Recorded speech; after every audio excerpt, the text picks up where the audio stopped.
The girl fell into the man's arms straight from the sky. She couldn't believe it, and the stranger asked her if she really had fallen from the sky. The main character managed to end up in the hands of the villain. The girl immediately apologized and asked the gentleman to let her go. Well, he refused because she doesn't even know how difficult it was to find his bride. She might try to run away, so he wouldn't let her go. She was surprised because she realized she was the bride. The main character didn't understand at all what was going on here. She was riding on a bus. Then she felt pain and doesn't remember anything else. She doesn't understand at all where this huge desert in front of her came from. The lady apologized and asked who he was and where she was now. The man was shocked that God didn't tell her anything, even about her fiancé, so he asked me to listen to him carefully. This man is the master of the West, Edward Crawford. He's also her future husband. When the girl heard his name, she was very excited. Edward Crawford, the mad villain from the novel Give Me Salvation. The main character read it,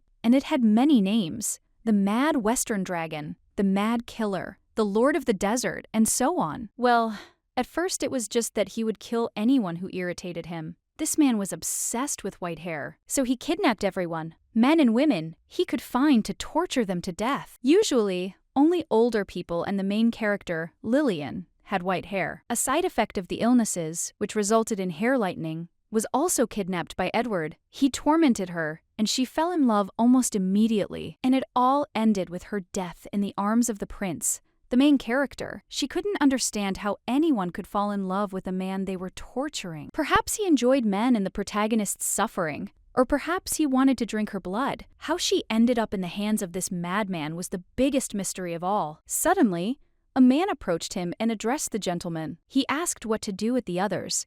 Edward asked Beryl to sort it out. The lady didn't understand what he was supposed to be dealing with. She saw that there were many people connected there. Edward remarked that his bride seemed to have a very soft heart. Well, nothing could be done about it. He lifted her onto his shoulder and asked the servant for a sword. The girl begged him to let her go. She really wanted to go to Earth, and when she lowered her head, she noticed that she had white hair and was horrified. When she turned back, she saw many dead bodies. Edward noted that she also had a weak stomach, and all because she vomited. The lady thought he was crazy. They've sorted that out, so it's time to go home. The girl did not understand at all where she had sinned so much that she was sent here. Even being caught in a romance shocks her. Edward came up behind her and pointed her in the direction she should look. But she also has white hair. It seems that her sins in the past were unforgivable. The Duchy of Crawford. They arrived there, and the butler congratulated the gentleman on his return. The main character remembered that this man is the one Edward trusts, Seth Millian. In the novel, only he greeted and saw Edward off, and this is only allowed to trusted individuals. When Edward is in a bad mood,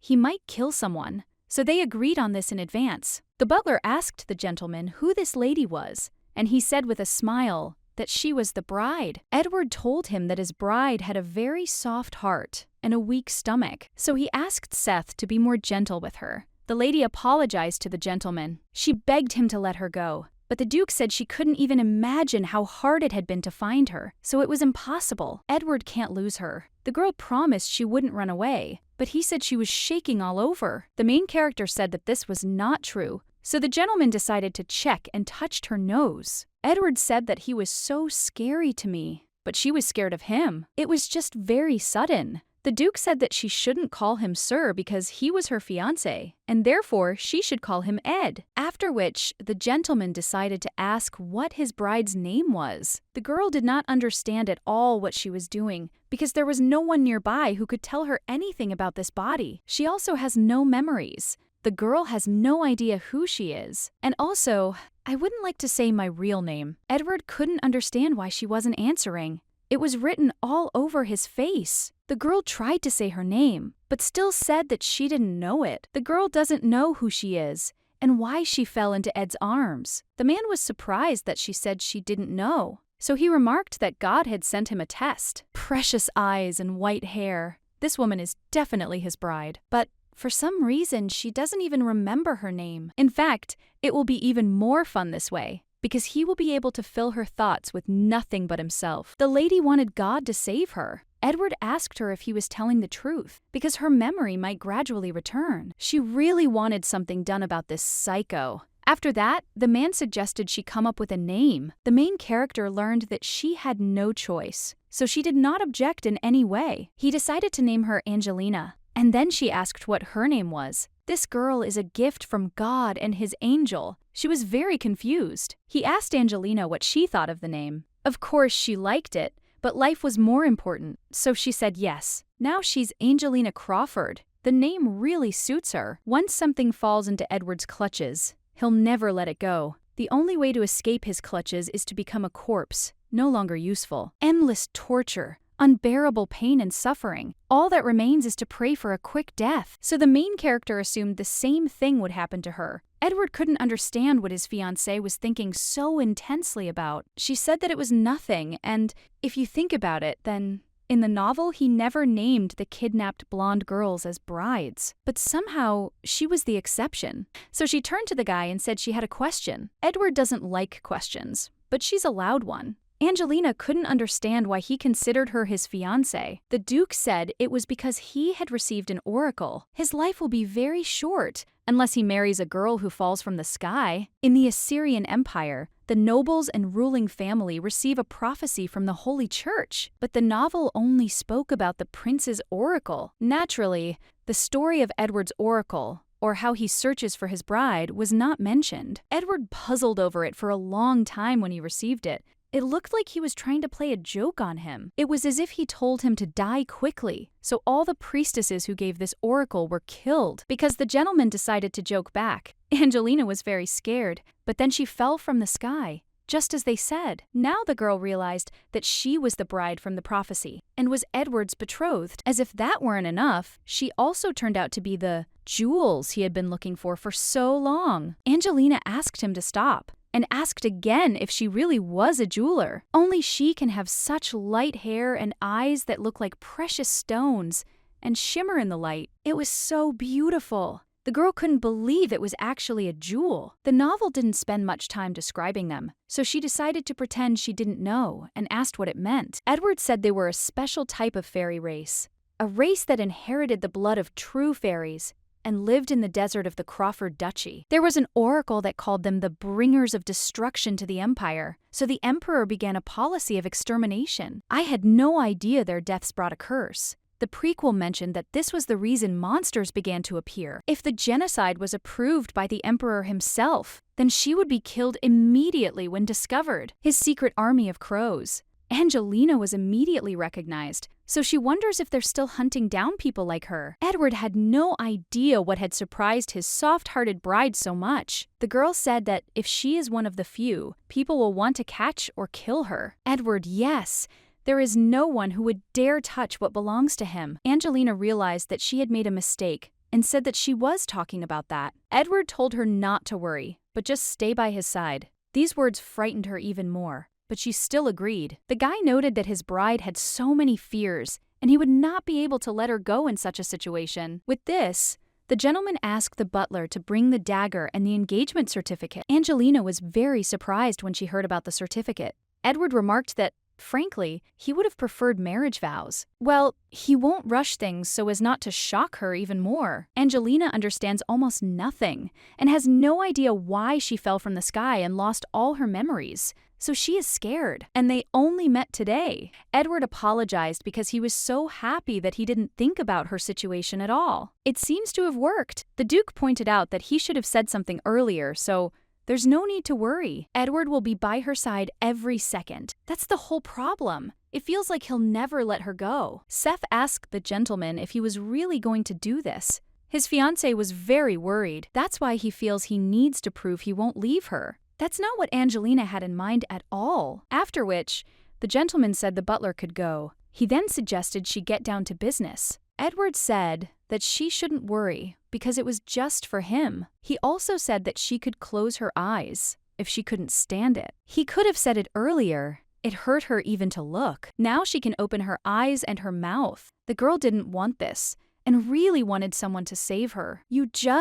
She had to drink his blood. He just smeared his blood on a chocolate bar. She finally decided to ask why she needed Ed's blood. It was so they could be together. After all, she'd been eating sweets, so everything should be fine. She completely forgot that he had forced Lillian to do this when he confessed his love to her. It's all so hard to understand. Edward noted that she seemed fine and that this was what he expected from his fiancée, and Angelina was surprised that there could be any problems. Well, now it was her turn. The girl was very scared because he told me that the dagger was for her. Edward said that there was no need to run away because he would do everything tenderly with his bride. The Duke asked her not to be afraid, but to simply be near him because he would take care of her safety and happiness. But she thought he was angry. Apparently, Angelina was mistaken. Making the cut on her finger was very painful, but he simply gave her an injection. He drank her blood, and the girl became embarrassed and asked him to stop. They used a shining dagger to exchange each other's blood. It didn't seem like he was doing it because he was crazy, so she decided to ask him why he did it. The Duke didn't understand what she meant by that.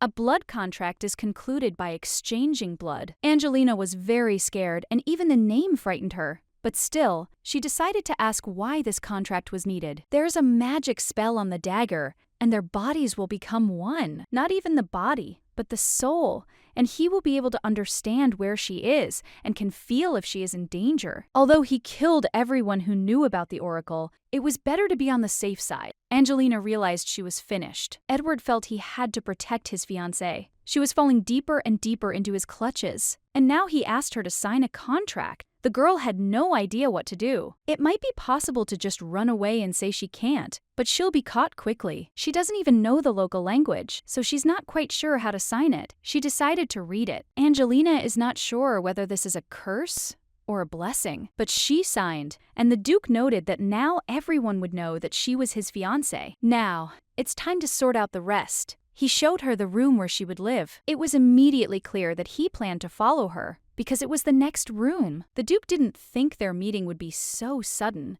so he wasn't very well prepared, and therefore asks for forgiveness. Angelina said that everything he needed was here, so he didn't have to worry. Edward asked her to speak if she needed anything, because he wanted to take care of her. Angelina understood him, and then there was a knock on their door, and the gentleman was informed that the servants were ready for the lady. The woman was glad to meet and introduced herself as the head maid, named Sarah. The mistress can let her know if she needs anything. She has also been provided with a maid, Johnny, who will do everything possible to make her comfortable. Angelina asked Edward to let her go, but the man did not understand why. The lady said that she just wanted to greet them, but he said that it should be greeted from his hands. No one would dare judge her, even if she did it lying down. And afterward, he asked the servants if he was speaking correctly. Angelina agreed and noted that she was glad to see them and asked them to take care of her. Edward remarked that it looked like his fiancée needed etiquette lessons. The girl was very scared because she thought she had said something wrong. A duchess shouldn't treat her servants like that. Well,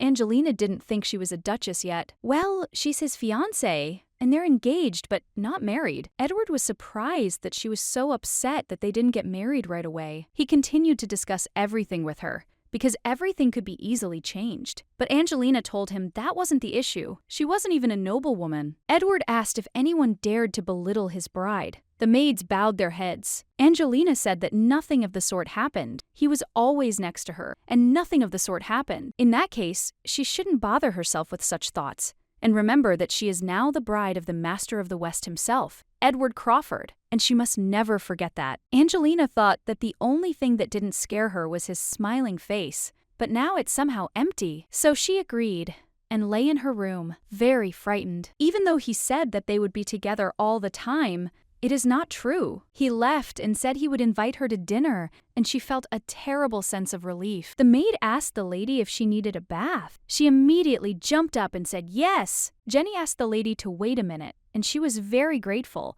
but she was not at all used to this. Angelina didn't understand at all what she should do now. So much had happened that she couldn't even digest it. First, she decided to check her face, and when she looked in the mirror, she was very surprised. She's definitely a jewel. Edward was obsessed with white hair, and it seems it was because he was looking for jewels. But the lady does not understand at all why he needs them, and how he even planned to find her. Angelina didn't understand at all how she could know if this wasn't in the novel. The Emperor destroyed people like her, and the Duke said she was Ira's fiancée. Mines are on all sides, and she doesn't even know what to do to survive. Since he went so far as to make a blood contract with her, it means that he wants to protect her life. But that doesn't mean everything will be so simple and you can never guess at what moment he'll do something crazy again. There's no escape now. Her movements could be tracked, or even the Emperor would find her. There are only two options. It will be impossible to come to an agreement with the Emperor. But Edward is different. It's all because she's the bride from the prophecy, and she doesn't know why he needed the jewels. Well, it's better to stay with him. That way she'll definitely live longer. Even villains with a dark side can be tamed. It's a cliché of such novels, but every villain is different. Edward is a man compared to a dragon, a cold-blooded killer. Therefore, Angelina is not sure whether she has any chance at all, so she will just behave quietly. Her goal is to live a long and peaceful life, and her opinions and tastes are of no use when survival is at stake. Angelina thought that if she didn't cause problems, she would live longer. Jenny noticed that the lady seemed very tired, so she offered to give her a massage. The lady was very pleased, but she was not sure that she could enjoy this. Angelina was doing very well. The maid asked what they would do with the ring. The girl didn't quite understand what she was talking about, and then she saw that a ring appeared on her hand. She didn't understand where it came from, and perhaps it belonged to the owner of the body. There's something written inside it, but she doesn't know the letters, so she asked the maid to read it. But the maid apologized because she did not understand what was written. The decoration itself looks ominous, and the inscription is also illegible. Angelina thinks that something bad happened to the previous owner of this body. She couldn't understand why this woman had fallen from the sky in the first place. The maid was already leaving and told her mistress to call her if she needed anything. It just appeared in the middle of the clouds and started flying down. It's completely unclear what the meaning of this is. Angelina doesn't know anything at all, but she decided to go to bed because she doesn't understand anything, since she has too little information. For now, she'll have to focus on survival. After that, the girl fell asleep, and when she woke up in the morning, the Duke was next to her. He didn't think his daughter-in-law was such a sleepyhead. The girl squealed in surprise. The Duke thought she was so happy to see him. Angelina did not understand at all why he was here. The gentleman said that her husband simply came into the bride's bedroom, so he doesn't see anything special here. But they're not married yet, and she couldn't believe that he would come every morning. Edward said that everything would be exactly like this, because he said he would always be there. Now it's clear that he wasn't joking, but seeing him right after she opens her eyes is somehow strange. Edward asked her if she didn't like something, but she said that it wasn't that. It was just that her hair was a mess. Her face wasn't even washed, and her breath smells bad. After these words, the gentleman laughed and remarked that she was so cute. The girl thought he wanted her dead. Edward noticed it was time for his bride to get up, so he picked her up and suggested they go have breakfast. She fell fast asleep yesterday, not even realizing how upset he was that they didn't have dinner together. Edward asked her what she would like. The lady said that she didn't eat that much. She doesn't need to eat all of it, because it can choose what she likes. The chef tried his best, but he doesn't know if she'll like it. Even sitting at the same table with a villain makes her nervous to death, let alone eating. Angelina was grateful for the food. After the meal,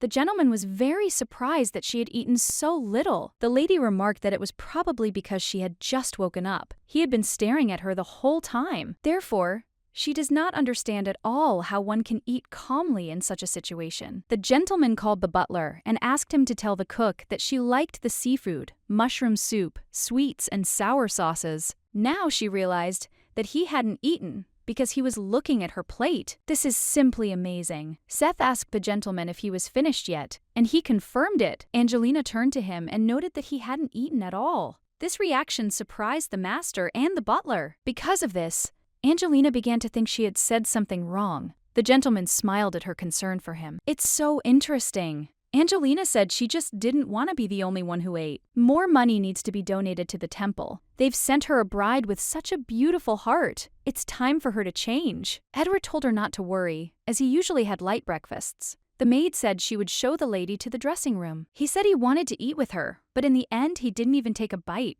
The order was urgent yesterday, and the maid bought these things in a hurry. So something might not suit the lady, but they will fix it a little later. Angelina was shocked that they prepared all this in one day. She thought there would be 3 or 4 things. Here, the bloodthirsty man is surprisingly attentive. Jenny noted that she was lucky. It seemed she would only have to adjust the sleeves a little. They've sorted out their clothes.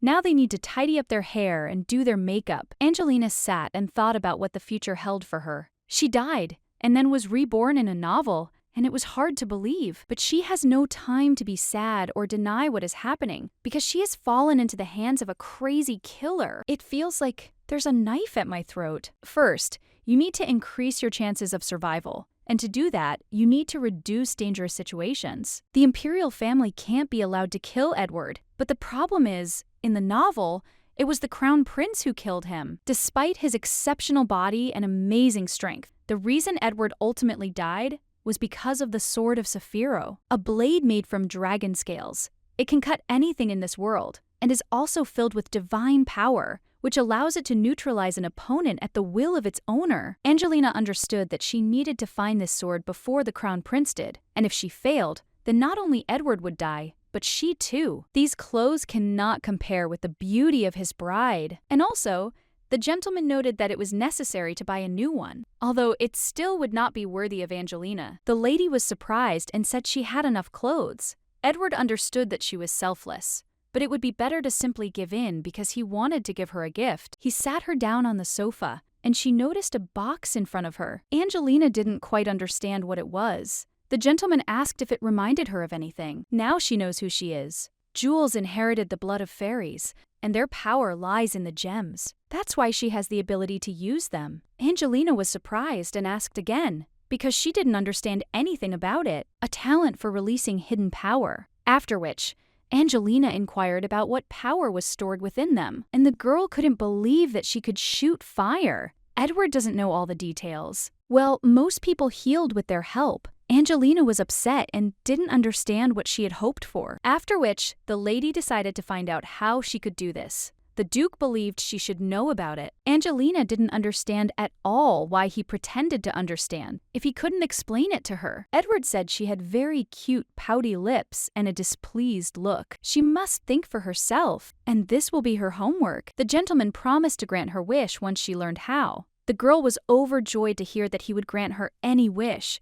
but the gentleman added that breaking the engagement or leaving him was not an option. She wouldn't be able to escape easily. The gentleman couldn't believe she was disappointed, but she was simply thinking about what wish to make. Angelina understood that she would have to master this skill, and then she would have a guarantee that this man would not kill her. Angelina asked Edward why they had come to the desert. She didn't want to think about him bringing her here because she hadn't been able to awaken her abilities. It's all because this is the Jewel House. He wanted to see if the memories would return if they came here. Angelina would like this too, but the reason is not the loss of memory, but the substitution of souls. Well, at least he won't bury her here. The land where the jewels lived is called Ambria. Angelina did not understand at all how he knew so much about them, so the gentleman said that it was all because they had lived on their territory for generations. My father told me a lot of things when I was a child. Now Angelina knows about them. This was not described in the novel, but it is believed that the death of the first Duke of Crawford is connected with the imperial family. The emperor, who considered Crawford a nuisance, unleashed a demonic rampage after the destruction of the javelin, resulting in the death of the previous duke. Now Angelina is tormented by doubts in her head because she cannot believe that he died so easily. Edward told Angelina that this place was Ambria. Angelina asked if her ancestors really lived here, because there was nothing there. Everything looked different before. It seems she forgot, because they can use the magic of jewels. The lady remarked that he seemed to be talking about treatment. Most people could, but father had mentioned that Ambria had beautiful forests and lakes. The girl couldn't believe that this was possible. This meant that the previous duke had been to this place. Edward said the head of the family should visit him at least once, and other people have come here too. Today, his fiancé asks a lot of questions. Angelina said that this could bring back her memories, and then she could learn to use the jewels. Is this literal, or is she doing it for the reward? Angelina turned away and pretended to find it funny. Ambria is protected by a barrier, and no one can enter here without permission. For outsiders, this place doesn't exist. Now she understands why he brought her personally. Angelina saw the guardian tree of the Javelina, and it is thanks to it that the barrier is maintained. They know this woman. and she is from a race they protected and had to fight for her life. They must remember her. Something happened. Angelina did not understand why she could not remove her hand, and she also felt a terrible pain, after which she began to fall. Edward didn't raise what happened to her and caught her in his arms. The Duke noticed something strange and shouted at her to take her hands away. He couldn't understand how the tree had dared to hurt her. Rumors had it they were being attacked, but the gentleman knew it was crows. He asked them to wait a little because the gentleman would be back soon. Angelina felt a lot of pain, as if her heart was about to explode. The girl noticed something coming very close to her. They were crows, but she didn't want to die. She wanted to live. Failure again. So the crows asked the master for forgiveness. The crown prince asked if anyone was left alive, but Kassan remained silent. The crown prince said that it was he who chose him as the leader of the ravens, and therefore asks him not to disappoint him. The man promised to find her without fail. The emperor had no idea where she was hiding. His father will grumble again. He can't understand why he so desperately wants to convince him that this race needs to be gotten rid of. After all, it won't yield the full result as long as Crawford is alive. He needs to be eliminated. He's killing his raven time and time again. You don't understand at all how this man hasn't died yet. The race is destroyed, but for some reason, the man who should have died along with his father is alive. He also inherited it through his family's ability. The emperor doesn't have full power as long as the Crawfords exist. This empire is a country where power is in the hands of the strong, with the exception of the area around the capital, where the imperial family resides. East, Duke Peyton. West, Duke Crawford. South, Duke Chavigny. North, where the head of each region is Archduke Heisen. Among them, the Duke of Crawford has the strongest army, which protects the western border, even stronger than the emperor's, and that's without taking into account the Duke's personal strength. If these people remain loyal to the imperial family, there will be no reliable protection, and there will be nothing to worry about. They have always been the most stubborn of the four families, and perhaps it is better to live quietly and not interfere with each other. Well, that won't work, because his reign must be perfect. Angelina woke up, and the Duke was sitting next to her again. She was scared again. The gentleman remarked that it was very good that she came to her senses faster than his patience snapped. Angelina had no idea what had happened or why he was on her bed. Edward was shocked that she couldn't remember anything again. Apparently, she was in too much pain yesterday. Angelina was surprised when she thought about yesterday, and then she remembered the events. Edward hugged her and said that everything was okay now. After this, Angelina began to cry because she truly thought she was going to die. But she is alive. This guardian tree was dead. The gentleman confirmed this, adding that this had happened a very long time ago. But it seemed to her that the tree was alive because it did not let her go, and that searing pain resembled the sound of a heartbeat. It seemed his bride was special. Even dead trees were becoming greedy. Edward promised to find out the details, so she needn't worry. There was one problem left, and Angelina decided to ask who these people were who wanted to kill her. The Duke told her not to be surprised, but to listen to him. The crows were people with red eyes from a secret imperial organization. It emerged during the jewel persecution that began 15 years ago and operated under the command of the Crown Prince. All information related to the Kutana is secret, but one thing is certain: they continue to search for traces of this race. Angelina realized that they knew about her existence. They definitely knew about it, but for some reason, it seems to her that they will inevitably find her. That's why she's very scared, and she doesn't even know what will happen if she gets caught. So he didn't want to tell her anything, but there was nothing to be afraid of, because they could never harm her. Again, she doesn't want to accept it, so much so that it's annoying. Even when she couldn't move her hand, when she was in unbearable pain, even when the raven sword was pointed in her direction, Edward was the only thing on her mind. She would have to spend all her time with the madman to survive. The Duke remarked that she seemed to have taken on too many problems. There's no safe place for her. She needs to unlock the power of the gems as quickly as possible. Well, there was still no progress. The maid noticed that the mistress had been sighing a lot lately. This wouldn't happen, so she turned to the lady. Angelina responded pleasantly and asked what was wrong. She noticed that today was a very nice day, so she invited her to take a walk in the garden. Angelina remarked that the garden was very beautiful. It was marigold bloom time, so the view was excellent. The maid said she would prepare a drink for the lady. She also asked if she had a favorite tea or dessert. Angelina asked for scones. Everything would be all right. She just needed to wait a bit. But suddenly, the mistress asked the maid to stop. Angelina asked if she could pick some flowers while she was gone. The maid suggested she ask the gardener, who quickly provided her with a plethora of flowers. Angelina didn't need that many. The maid was surprised at how many flowers there were, because she had only asked for a few. Angelina didn't know what to do. The maid said she'd take some and put it in a vase, and the rest could be made into a bouquet or wine. She'll sort out the flowers while the mistress can eat. Angelina began her meal with pleasure. Suddenly, the Duke approached her and was very happy, because he had been looking for her for a long time. She was very scared. The gentleman was only asking what was happening and what made his bride happy, because she doesn't look the same next to him. And he's very upset. Angelina said that she was walking in the garden, saw beautiful flowers, and now she is drinking tea. Edward couldn't understand what it was about that tea that made her happy. She said it was because she'd been eating scones. The Duke was in Russia and did not understand who dared to give this disgrace to his bride. Angelina added that this is how they should look, and it's very tasty. And then she handed the piece to the gentleman. He decided to try it. Such a combination could not be tasteless, so she expected a good reaction from the master. Suddenly, the Duke covered his head with his hand, and she thought that there was poison in them, but she was fine. Edward said she was cute and touched her nose. He never thought he'd be so nervous to have his fiancée staring at him. Then he looked to the side and asked what they were. They were marigolds. They were so beautiful. So she asked him to pick some from the fertilizer. The Duke said that if she liked these flowers, he would plant them all over the garden. Angelina got a tan, that everything is fine and that's not the issue.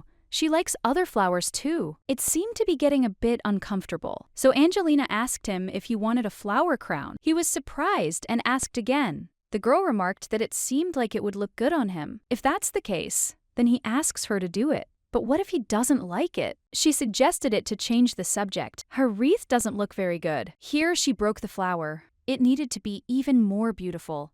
Even better. Edward asked how long he had to wait because he was already bored. Angelina said what she had done. The gentleman asked which one was for him. This is all for him. She wanted to give the most beautiful ones, but she doesn't know which ones he will like. The Duke was surprised that all this was for him. He would like any wreath from his bride. After which he asked if the wreath suited him. Angelina was so frightened that she didn't pay any attention at all. Her face is very beautiful, so she said so. The Duke took the second wreath and said that she should have one too. The gentleman noticed that she looked very beautiful with the wreath. Strange, a beautiful garden and a favorite dessert, flowers. Smiling Edward in a good mood. It feels like yesterday's events were just a nightmare, but that's not true. The Duke decided to ask her what she was thinking about again. Angelina was simply surprised that they were wearing matching wreaths. The gentleman was delighted that she liked the idea, but it wasn't so. Edward said he would wear it if she wanted, and they could also come up with other matching items. Angelina didn't understand who would want to dress up like a sick psychopath next to us. Angelina wondered when she would be able to walk on her own 2 feet. After which, she turned to the Duke and asked what kind of place this was in that direction. When Angelina saw his face, she realized that she probably shouldn't have asked about this. The Duke doesn't like to repeat himself twice, so he asks her to listen carefully. It was a very scary place. She couldn't go there. Angelina didn't want to believe it was a torture chamber. Edward is worried because she is very weak mentally, and it is better not to even look in that direction. Angelina agreed, and her fiancé noted that this was simply excellent, and she should see only pleasant things. The butler greeted the gentleman and was very surprised when he saw him. Edward asked if it suited him because his fiancée had made the wreath. After a moment of silence, Seth said that the lady was very capable. She was simply incredible. Edward found it so satisfying to watch her do this with her little hands. After which, the gentleman asked what had happened to the warning of the knights and servants. They took appropriate measures to prevent problems,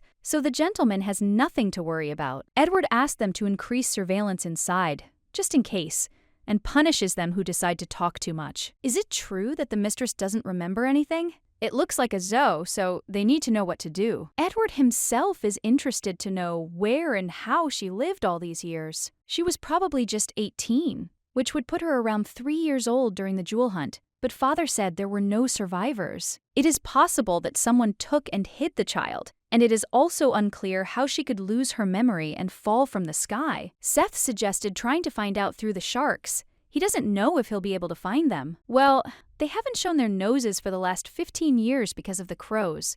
And the gentleman also asked what was wrong with them. They still haven't searched the desert. Edward assumed the grave robbers were there too. It was so, but it is strange.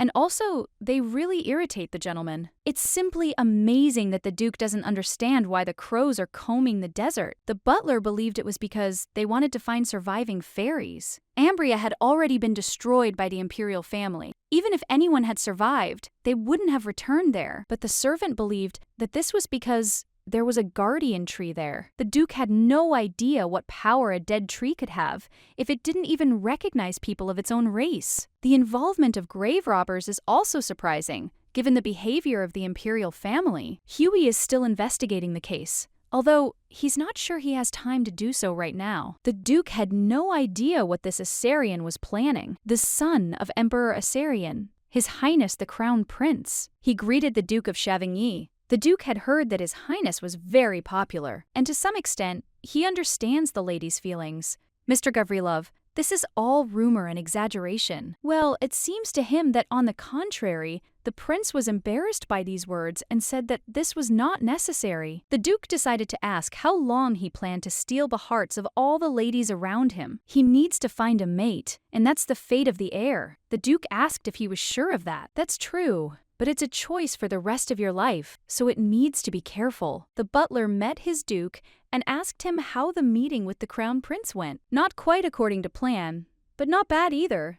And it seems he liked the gift the gentleman had prepared. The Duke confirmed this and said that she and the Emperor loved such things. The Crown Prince was delighted when he saw the wristwatch. The Crown Prince said that he had exceeded his expectations and that only he could have prepared something like this. The Duke was glad that he understood this and that these precious stones seemed to be of the highest quality. The Crown Prince believed they came from the Duchy of Peyton. That's very encouraging. The two dukes of the empire have a firm grip on the entire gem industry and the continent, but he mentioned the Peyton Duchy. The butler asked if there was a candidate for the position of crown princess there. Well, that's not true. He's the type to openly tell me his true feelings. He asked where the stones on the watch came from. Butler revealed he'd brought this up deliberately. Peyton owns the mines, so it must be the oracle. The crown prince's oracle. A great deal of effort and money was expended because his oracle mentioned the crown princess. He needs to find the owner of the precious stones,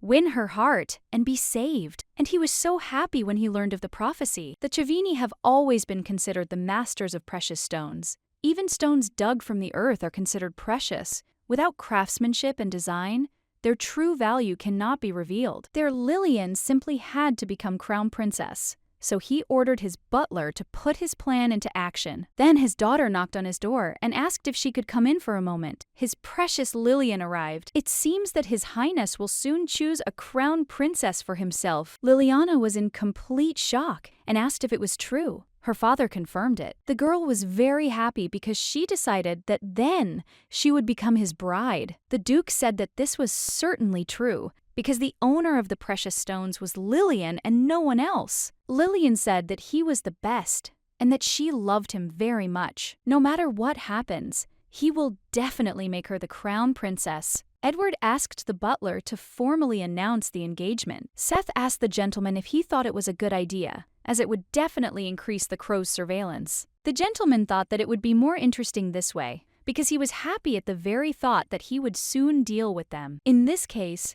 you will need to prepare for the hunt and do it very well. Seth asked the gentleman if it was okay that there were only a couple of days left until that time. Edward had no idea how much longer he could wait. Turetsky suggested he let his mistress know, but someone said, because she hasn't even awakened her powers, so it's better not to scare her. Angelina is still afraid of everything, although he treats her well, so she doesn't understand at all why she does this to him. This girl is more timid than a rabbit. It suddenly occurred to you that her hair color was exactly like that of a rabbit's fur. The Duke asked the butler not to allow her to leave the room that day. He says in advance that she will need to be protected. Edward noted that his bride had better be prepared and be the center of attention. The Duke of Crawford has become engaged. He may have kidnapped someone or threatened someone. The servants didn't know the details yet, so the crown prince asked what was known about the bride. Scared of the wedding, He investigated everything thoroughly, but only managed to find out her name. This means that the Duke hid all the information,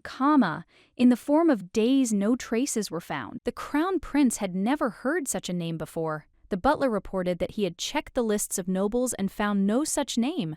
That was good, in principle. No one should oppose the imperial family. Everyone knows about the poor relationship between the emperor and the Crawford family. If any nobleman were to agree to the marriage in such a situation, it would be a challenge to the entire ruling family. Perhaps she's from another country, and his territories are right on the border. His servant searched for information again, but found nothing. Then she's just a human, but this is all so sudden. If he chooses a girl for engagement in a situation of conflict with the imperial family, then it must be someone influential. Perhaps he decided to have an heir, and it seems the Duke doesn't care about the bride's origin. For generations, they were promiscuous in their blood, so most noble families did not want to marry them. He could act quickly because he needed a successor, but he had never seemed interested in marriage before. There might be a problem with his body. That actually makes sense. After the jewel's disappearance, the Duke's madness must be growing stronger day by day. Has he really reached his limit? Because of this,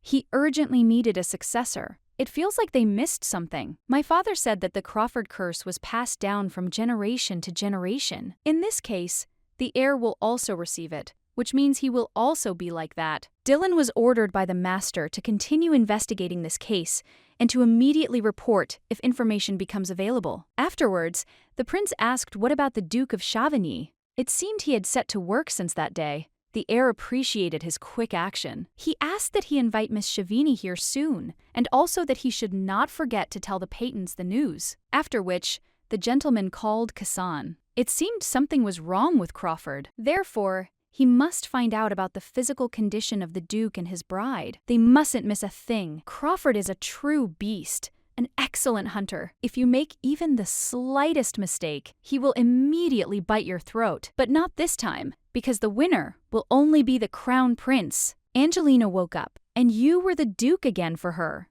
and was very glad that she had already opened her eyes. He announced that it was time to leave the mansion. This frightened her greatly, and she asked again. Angelina said that crows are looking for her, so she doesn't think it's safe. Edward said he would be with her, so there was nothing to worry about. It was hard not to notice people with red eyes. She understands that he will protect her, but trouble could start if someone finds out that she is a jewel. The Duke remarked that they would do it in such a way that no one would notice. There is hair dye in this world, but it only lasts for about 2 hours, and your hair will look like a broom, which is even more suspicious. Angelina was shocked that he thought it would work. The gentleman was very happy that his bride had come and asked her to sit next to him. She thought he wanted to use paint, but she wasn't sure it was completely safe. Edward asked what kind of light she liked. He would like to see golden hair, like his. Angelina didn't even know, and she was very scared because she didn't understand what had happened. She looks more like a model from a shampoo commercial than a broom. The gentleman remarked that it was beautiful. The effect is indefinite. They will remain that way until the master himself decides to change them,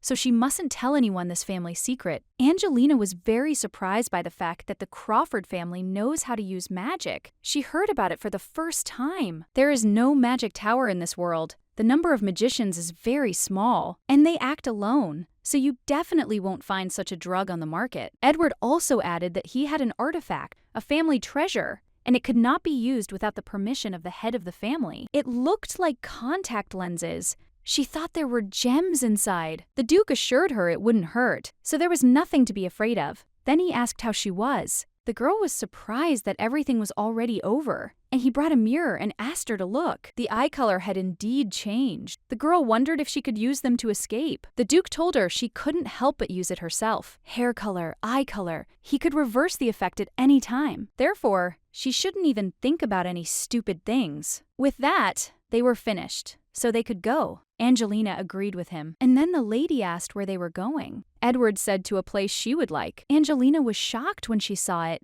It was Charlotte, a very famous jewelry store. She wanted matching jewelry, so they were here. Charlotte is the best jewelry store, but it belongs to the family of the main character, with whom he fell in love and kidnapped. Even though she is a jewel, she is curious about what will happen if they collide. The saleswoman greeted the gentleman and identified him as Seth Million. The gentleman confirmed that she had made the right request, but Angelina did not understand why. So she decided to whisper and ask him why he hadn't reserved it in his name. In that case, they wouldn't have been able to say a word normally, because he came with her. Edward wants her to look around calmly. He cares about her, and she couldn't believe that was possible. It's very scary to hear from this man who has a fierce image. The lady told Count Million that she would take him there, and then began to provide them with jewelry. Edward was very interested in what would suit his bride, and then asked if she liked anything. Angelina said she'd like whatever he chose, but suddenly, she noticed something. The gentleman asked what kind of jewelry it was.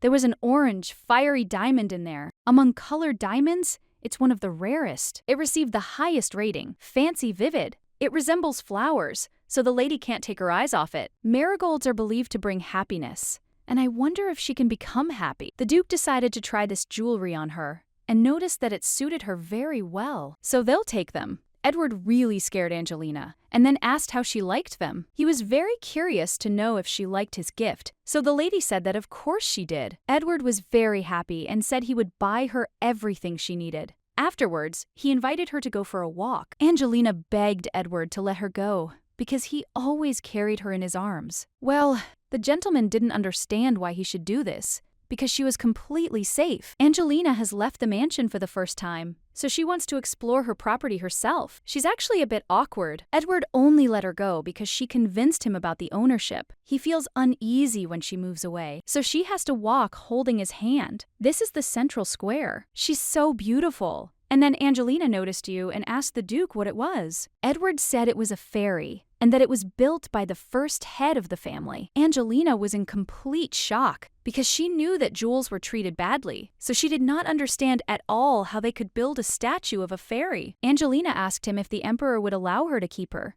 but Edward couldn't understand who would dare touch Crawford's land. Now she understands why the imperial family is wary of him. The servant turned to his master and said that he needed to say something. Angelina did not understand at all what had happened, because her husband's face changed. Edward himself walked away from her, and then came up to her and said that he would need to step away for a while, that it should sit and wait for him here. Angelina tensed and asked where he was going. Edward said he had something to do, but it wouldn't take long. Angelina grabbed him by the sleeve, and the gentleman said that it was hard for him to leave when she did that. She needn't worry, because the knights will guard her, and he will return soon. Angelina was very uneasy. She hoped that this was not connected with the imperial family. The boys accidentally threw the ball towards the lady and asked her to throw it back to them. Angelina thought there was nothing wrong with that, so she decided to pass on the name to the ball. Angelina said that she didn't abandon him because he could have flown off somewhere he shouldn't have. The boy was very embarrassed, thanked her, and immediately ran away. She was so cute, but suddenly a gentleman came up to her and asked if she was okay. Angelina said that everything was fine, and was embarrassed because she didn't notice him. The crown prince did not understand what kind of reaction this man had. Angelina felt that he knew her for sure, and was perhaps looking for her, or realized that she was a jewel. Edward approached them and noted that her fiancé was very impatient, because he told her to sit and wait. He followed and hugged her. Edward turned to the stranger and began asking who he was, and what he wanted from his bride. Edmund hugged her even tighter and ordered him not to make any unnecessary movements, unless, of course, he wanted to die. Edward bought her some cotton candy. After the cotton candy, Angelina became less nervous, and then she asked the Duke if he knew this man, because she thought he recognized her. Edward was surprised and assumed they knew each other, and asked if she had met him before, but Angelina said that wasn't quite right. The Duke was surprised that Beryl hadn't killed that guy yet. The servant told him that the guy immediately got scared and ran away when he noticed them. Edward ordered that he be brought in,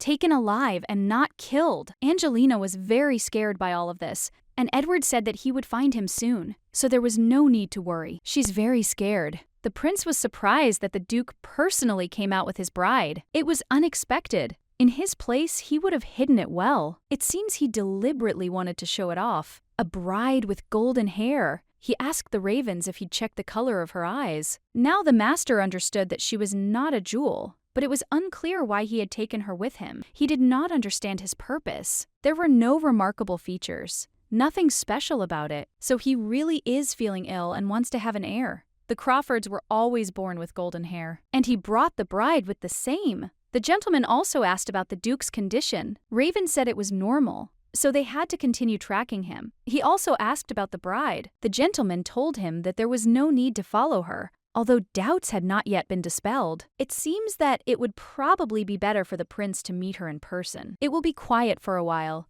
and the Duke doesn't even know that the crown prince is very mean, so they can't relax. The servant noted that they would monitor the raven's movements. Edward asked Seth if there was any news from the sharks. 15 years ago, there was no trace of the child in the surrounding Muhas desert. The Duke was dissatisfied because he had no idea where his bride was. Even if they didn't know anything, there was no need to worry about the ravens for now, but he ordered them to continue their search. The gentleman remarked that it suited his wife very well. Angelina was surprised when she saw what he gave her. It's not always convenient to wear jewelry on your hands, so he made this necklace. Angelina sees such a stone for the first time. The gentleman noted that it is called opal. Black stones are the most precious. Also, a necklace made of jewelry is too heavy, and it will be easier to wear and train in it. Now Angelina understood that he wanted her to get down to business as soon as possible. Although it is important for her too, she decided that she would try. Edward also gave her something else.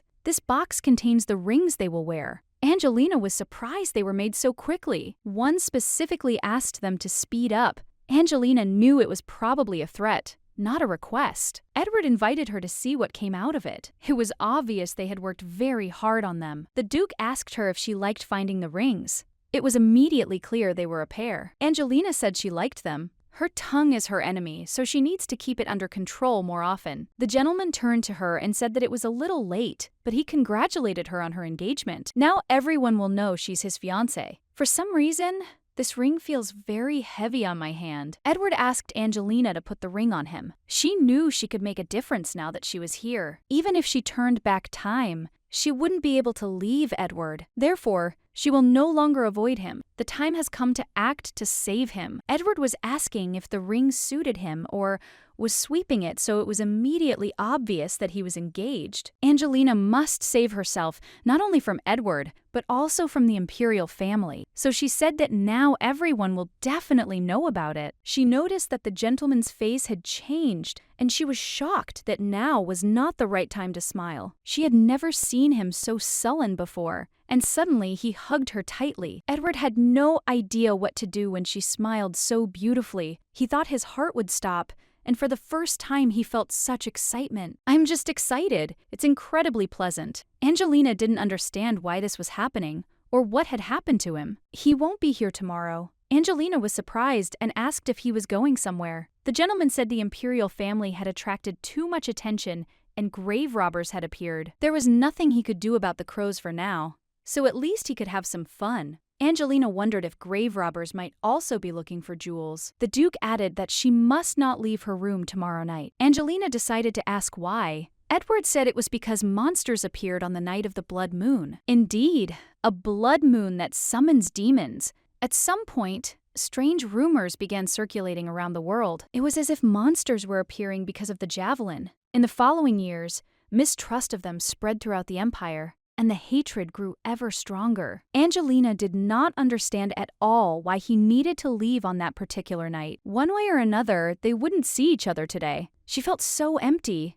and suddenly she thought about it, and she decided that it was all because of his beautiful smile. Before, she didn't want to see him, and now she gets upset when they're apart. Suddenly, she remembered the decoration. This is the opal that Edward gave, and it has some unusual charm about it. She needs to awaken her skills as quickly as possible. When she can, it will be easier. Suddenly, she heard very scary sounds and immediately began to hide under the blanket. Angelina did not understand at all why there was no one around at such moments, and did not understand at all how she could sleep alone. She is so scared. She doesn't know where she is, and she really wants to call her husband. A sudden pain began in her heart, and she remembered Edward's words later, that he could not only find out her location, but also sense if she was in danger. Angelina didn't want to believe the blood pact worked both ways. She needed to take the stones and save Edward now, because he was in danger. The servant asked the mistress where she was going, because it would be safer to stay in her room. Angelina told the butler that Edward was in danger. The butler told her not to worry,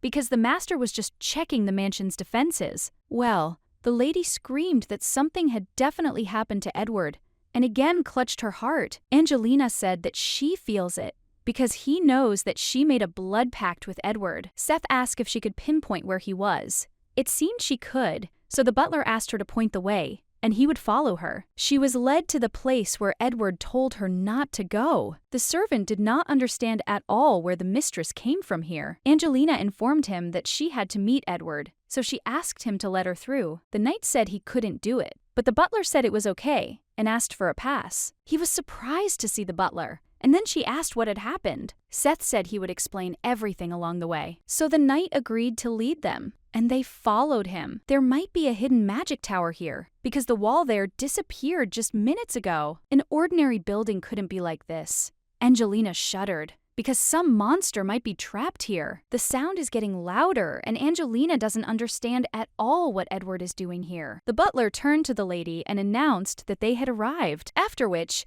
Angelina saw a man at the end of the corridor who was chained. She had no idea what this place was for, or where Edward was now. Or was there another secret passage here? She heard a scream and couldn't believe it was Edward. Angelina asked what was going on here, and the butler explained that it was a curse. The descendants of the Crawford family are born with immense power, but they are also insane, and on the day of the blood moon, their condition worsens. The butler was taking the mistress away, and there was nothing he could do about it. Angelina had no idea how she could save him. After all, she simply borrowed the body of a jeweler. Angelina doesn't know how to work with precious stones. If this continues, he will probably die, and she has no idea what will happen to her then. Angelina didn't want to think about whether she could run and hide forever. This creek asks for help, and she remembered his words, that he would protect her. He took care of her all the time, and she doesn't even know how she can leave him at such a moment. So Angelina rushed to him. The real Angelina isn't a jewel, but the owner of the body should be able to use this power. That's why she begged her to let her borrow this power,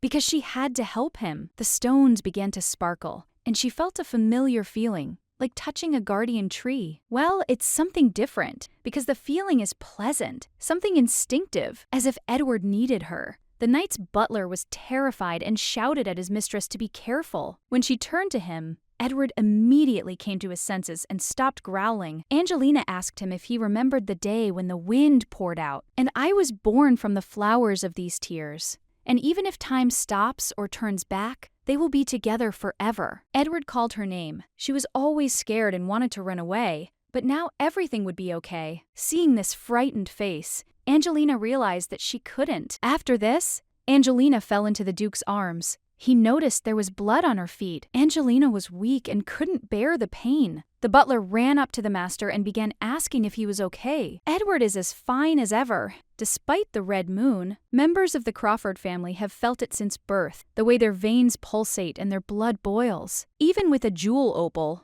life is difficult. It alleviates the symptoms, but the physical pain and urge to kill never completely disappear. Angelina is such a cowardly bunny. Edward turned her hair back white and begged her to wake up quickly. Suddenly, the girl woke up, and the first thing she thought about was how Edward was feeling. She could clearly see that he was feeling better, but the Duke immediately laid her back and did not understand why his bride was getting ready to go somewhere immediately after waking up. Angelina asked in horror if he was okay, and if something hurt him. Edward asked her with a smile if she was worried. Angelina said that of course she was, because when she saw him like that, Edward said that everything was fine because he felt great. Now he understands what it's like to have someone by his side who cares about you. Edward promised to be the same, and also asked her how her leg was. Angelina didn't understand what he was talking about. The gentleman was surprised that she didn't even know she was hurt, and didn't understand why she wasn't taking care of herself. Angelina doesn't even remember putting on shoes yesterday because she was in such a hurry. Edward said his hands still smelled like medicine. The rabbit needed a lot of care. Angelina was surprised that he had done it all himself. The Duke confirmed this and asked if he could allow anyone to touch his bride. Angelina couldn't believe it.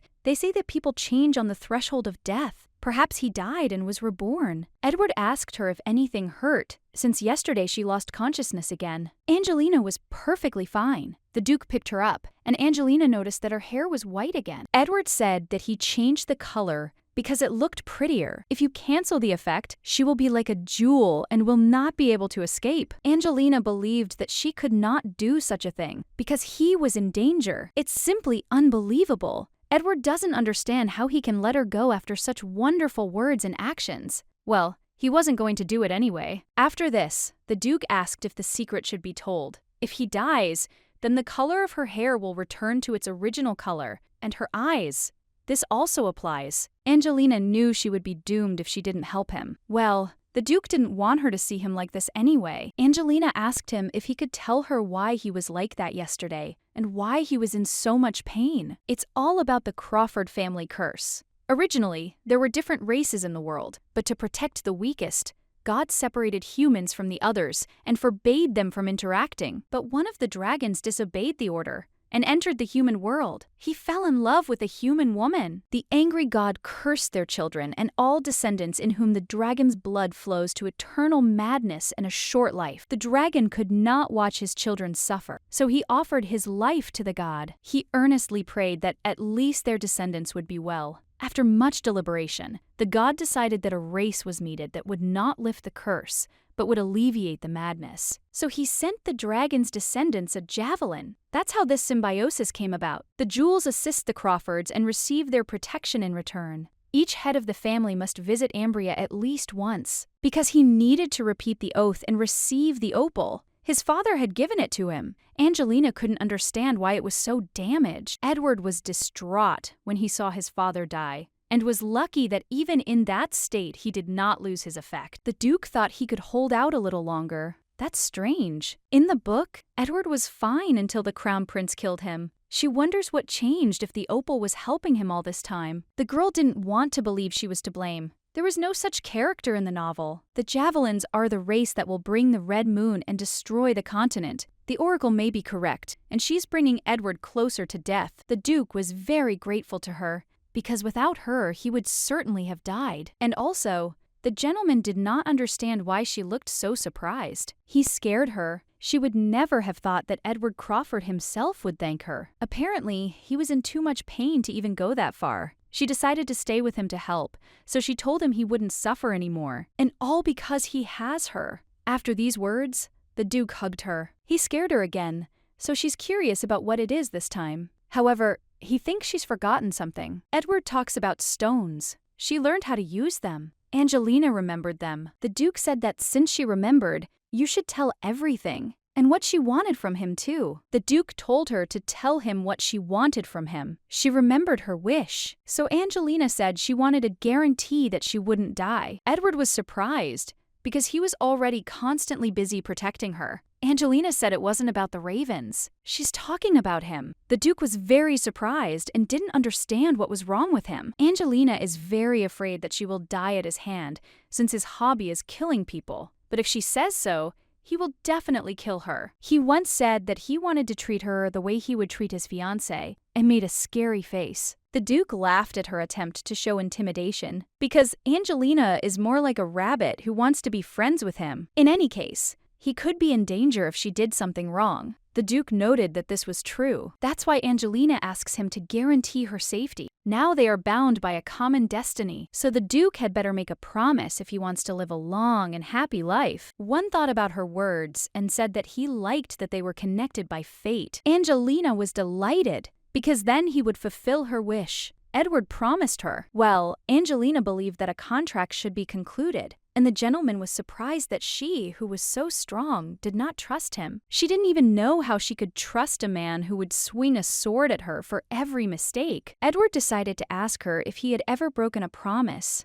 Of course not. That really wasn't the case. So she agreed, but the Duke said that if she wanted it, they would do it. Rumor has it that the hereditary principal invited Princess Shavini for tea. She wants to take a closer look at the families. It really does look like that. It's going to be tiring. It's all because the Oracle told the Crown Prince to find the owner of the precious stones. Two girls were most suitable for the position of Crown Princess: Liliane Shavini and Evelyn Peyton. Two families involved in jewelry compete and collaborate. The southern and eastern regions also provide services. Therefore, the Crown Prince's choice was obvious. He had no intention of sending Evelyn to the imperial family because she will continue the family business, but it won't be easy. He doesn't understand at all how they can get out of this mess without offending the crown prince. Someone knocked, and the master allowed him in. It was the servant who had said she was in trouble. We needed to call a doctor immediately because something had happened to the lady. It looked like a fever, but she never had even the slightest illness. And he talks about fever. While the doctor cannot yet determine the exact cause, it can be treated. The gentleman should not worry, because fever is a fairly common disease. The Duke decided to believe him. After some time, he came to his daughter and asked if she was okay. She said she was already fine. She also apologized for making him worry. The main thing is that she recovered. Suddenly, she burst into tears. The gentleman did not understand what was wrong with her. Her eyes hurt a lot because it suddenly became too bright. They simply pulled the curtains. The girl said that she could not open her eyes and felt strange. Her eyes seemed to have become sensitive to light. This is similar to the effects of a fever. The Duke, horrified, asked how to cure it. If the lady took medication and washed her eyes regularly, the condition would improve. However, it will be very difficult to fully recover, so he asks for forgiveness. Evelyn immediately thought of precious stones and wondered if she would be able to look at them. Well, the butler said that it would be better for her to have less contact with bright objects. The Duke understood him and told him to treat her with all possible methods and means. Evelyn had no idea what to do if her vision didn't improve, because she'll be a laughingstock if anyone finds out the future head of the family can't even look at jewelry. They don't strive for personal mastery. Therefore, the lady does not need to check everything herself. Reliable assistance will relieve her of all problems. But Evelyn said that if it does continue, the Duke told her that she needed to travel first, because she hadn't eaten properly for several days. Evelyn asked her father what her oracle had predicted when the liturgy began. The Duke asked Farron if he remembered what his daughter's oracle was. Of course he did, and couldn't understand how someone could forget something like that. If the true owner of the meter, the source of minerals, is not found, then they will lose everything. Others' oracles are usually related to marriage or work. This is a dire and ominous prediction. The doctor turned to the Duke and said that he needed to tell him something. It seems that a more serious investigation into the lady's condition is necessary. The Duke was surprised and asked again if he had not said that these were the usual consequences of a fever. High temperature and aching headache are common symptoms. Well, on a second examination, he noticed green spots, and this is the first time he has seen something like this. These are not typical symptoms of fever. If they find out what this disease is, the Duke needs to know if it will be possible to find a way to cure it. The doctor apologized because he could not guarantee anything. The master understood him, so he could go. The servant came to the master again and reported that they were in trouble. Their Ilia mine collapsed. An invitation to a ball from the imperial family arrived. Well, Edward ordered it to be burned. They have some important announcement. The head of the family should be present, but the gentleman told him to ignore it. Rumor has it that Lady Peyton, in the southeastern region, has developed vision problems due to the effects of a fever. She doesn't go anywhere and can't look at bright things. Around the same time, a collapse occurred at the Ilia mine, which belonged to the Duke. It all somehow coincided suspiciously, and this could be due to the course of events. But it is unlikely. It means that someone began to act. The butler asked if he needed to know more about it, but the gentleman told him that it was not necessary because he knew who was involved. Someone who wants to establish ties with the imperial family, or someone who wants to deprive a prominent noble family of power. It's possible that both options are correct. The gentleman decided to ask if there was anything else. Edward also received an invitation to the garden fair. Edward didn't understand at all why they were inviting him again, so he said to burn it, but suddenly asked him to stop. Angelina knew it was definitely an opal. Gemstones usually stop absorbing energy when activated, but this opal continues to do so. And it's also a sign. It wasn't in the gemstone she activated. It is not at all clear why it is different. Perhaps there are some letters or a pattern there. Some gemstones are difficult to recognize, and it may be because she is not a full-fledged jewel. Angelina decided that she couldn't have all the abilities, but she couldn't be absent from them either. Suddenly,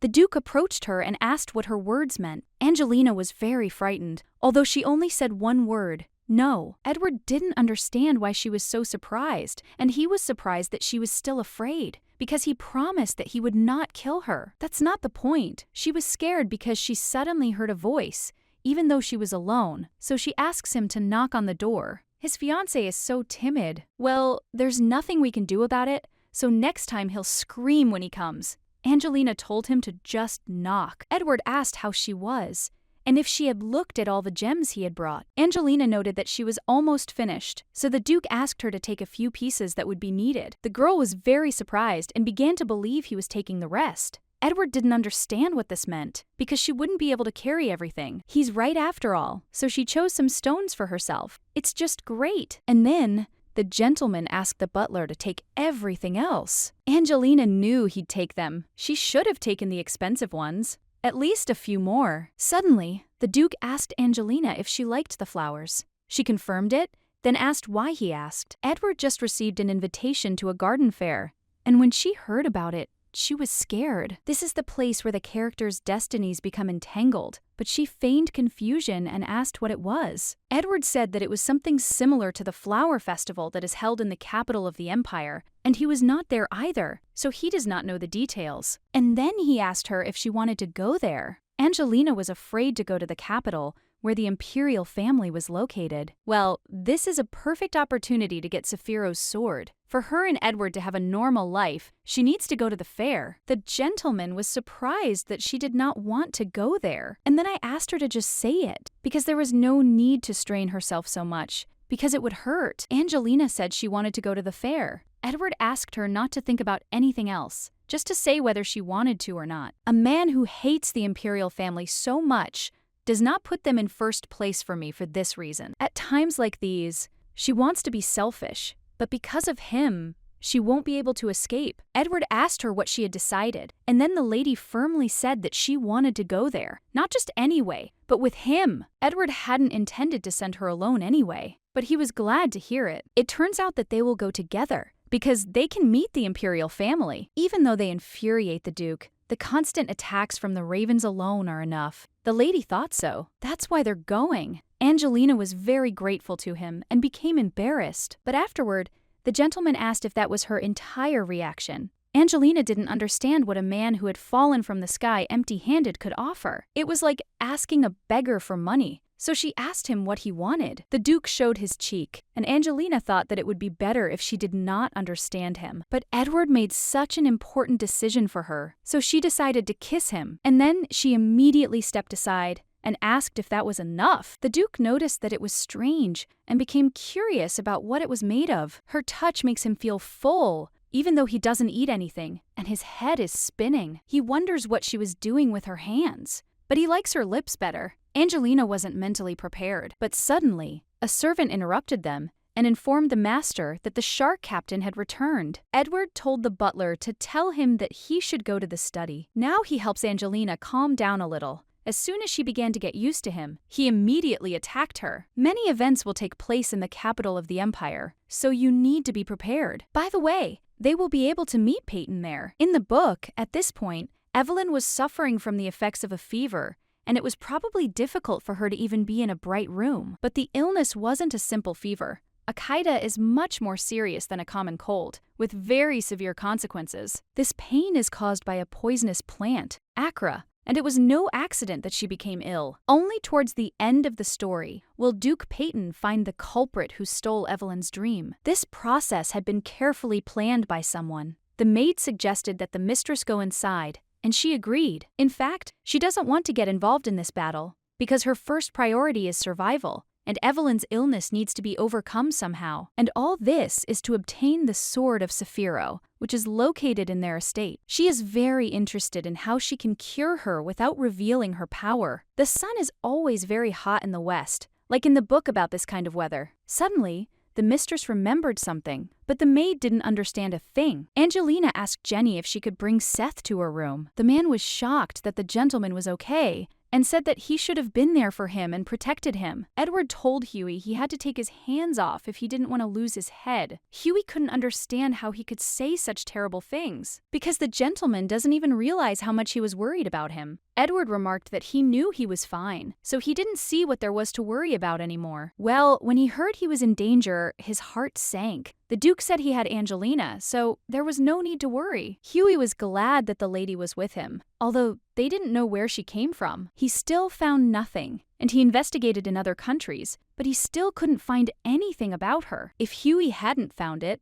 the crows wouldn't succeed either. So the gentleman decided to ask what he discovered. Huey was looking for information about grave robbers. Rumor has it that ancient treasures are hidden in the Muhas Desert. There are different versions, but the most likely one says that we are talking about precious stones. Edward thought it was too ordinary a treasure. Huey noted that, naturally, the stones were not ordinary. There was a rumor that there was a mysterious, precious stone there that felt like a living flower. The Duke was shocked and asked if the stone could be alive. It was an ancient treasure, so anything was possible. It's also said that in the ancient kingdom of Ucales, it was considered sacred. Edward considered this specific information, and he agreed with him. It seems the imperial family is looking for him. The Duke decided to ask him why he thought so. There were various theories and speculations that came and went, but as soon as they died down, someone would reignite the fires. As soon as rumors about the desert began to spread, the crows immediately began to stir. This is all definitely connected to the javelins.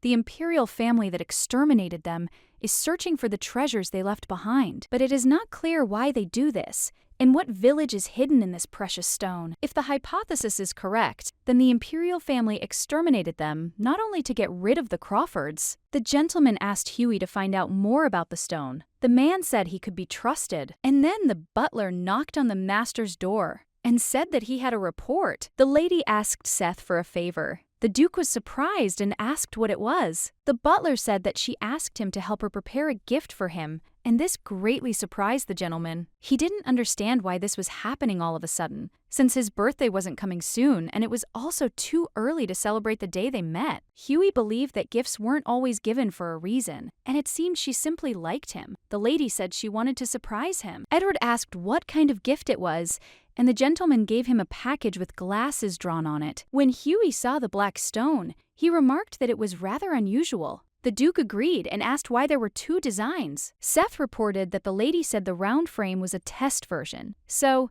it will be just the glasses. Seth asked the master if he could help, and the master told him to do everything as she said. The lady asked him to keep it a secret because she wanted to arrange a surprise. Edward understood him and said that he would pretend that he knew nothing. And then the gentleman asked the butler to make another pair of glasses of the same shape. Afterwards, the gentleman asked if there were any other questions. The butler reported that news had arrived from the wolves. They haven't found him, but the search continues, and he appears to be heading towards the central region. Edward was angry and remarked that he should have been killed back then. The terrible thing is that the guy behind her eyes, who can't stand him, knows the most about her. He also told Huey to let the sharks go. Huey understood and bowed, but he must never lose sight of them. He was being chased by wolves, and it seemed that it was definitely the Duke of Crawford. Apparently, she was his fiancée, and he thought he would never see those eyes again. He was shocked with you that she had been in the West all this time, but for some reason he couldn't find her. Perhaps she was deliberately avoiding him. She should have waited. If she had trusted him and waited,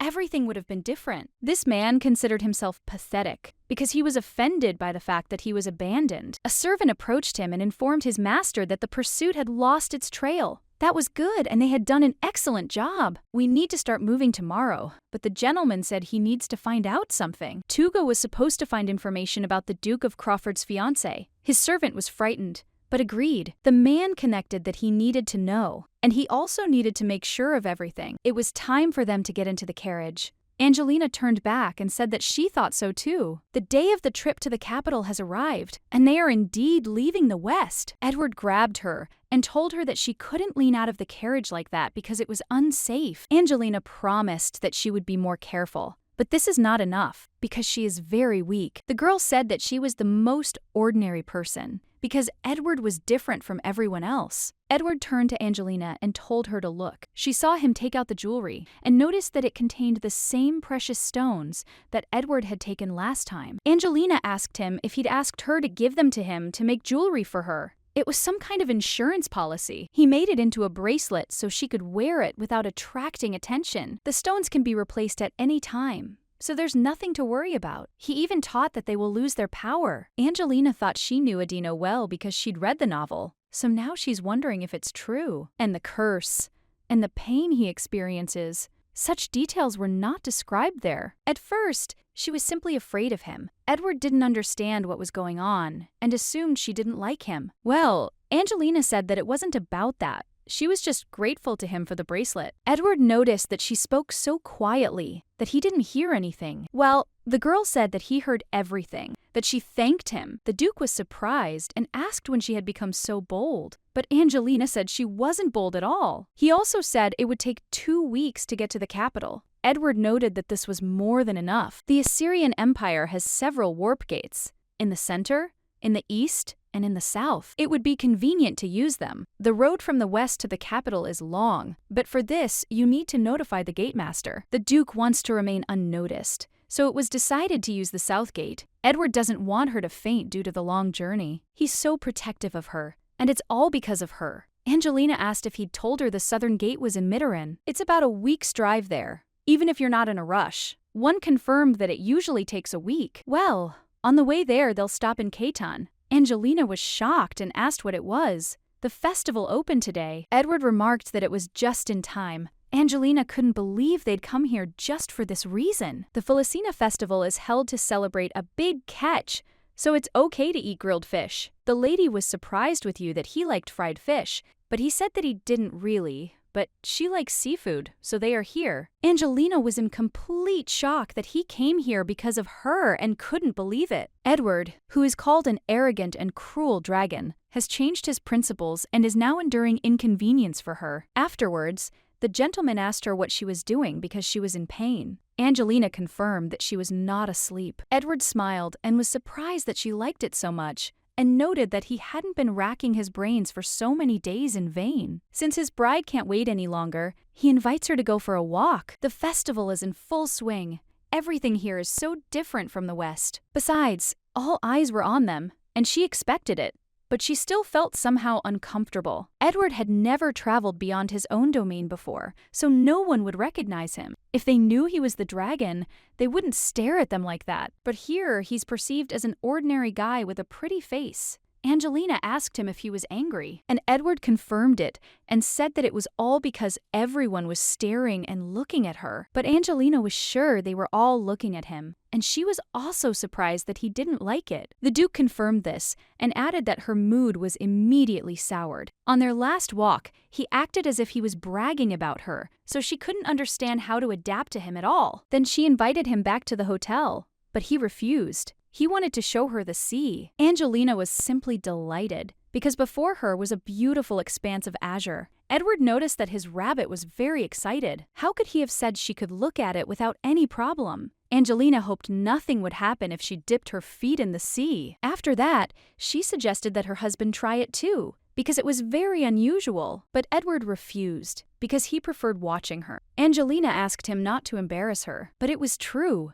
It was so wonderful that he didn't notice how time flew. Angelina asked him not to say that again, and the gentleman didn't mind at all. He embarrasses her with his touching words, so she turns away. Suddenly, she came across a shell and was very happy because she hadn't seen one for a long time. She collected these as a child and was wondering how many she should get. Suddenly, the man shouted at her to be careful. Angelina did not understand what was going on. A ball was flying towards her, and the lady had no idea how to dodge it, so she simply closed her eyes. But Edward covered her, and then he asked if she was okay. That's why he can't leave her alone. Angelina said she was simply surprised. Then Edward approached the guy and asked if he was willing to pay for threatening his fiancée's life. Angelina was just confused, and he called it a threat, so she thought about whether she should intervene. The gentleman apologized and said that due to his carelessness he had caused them inconvenience. He is from the family of Count Ailes, Benjamin Ailes.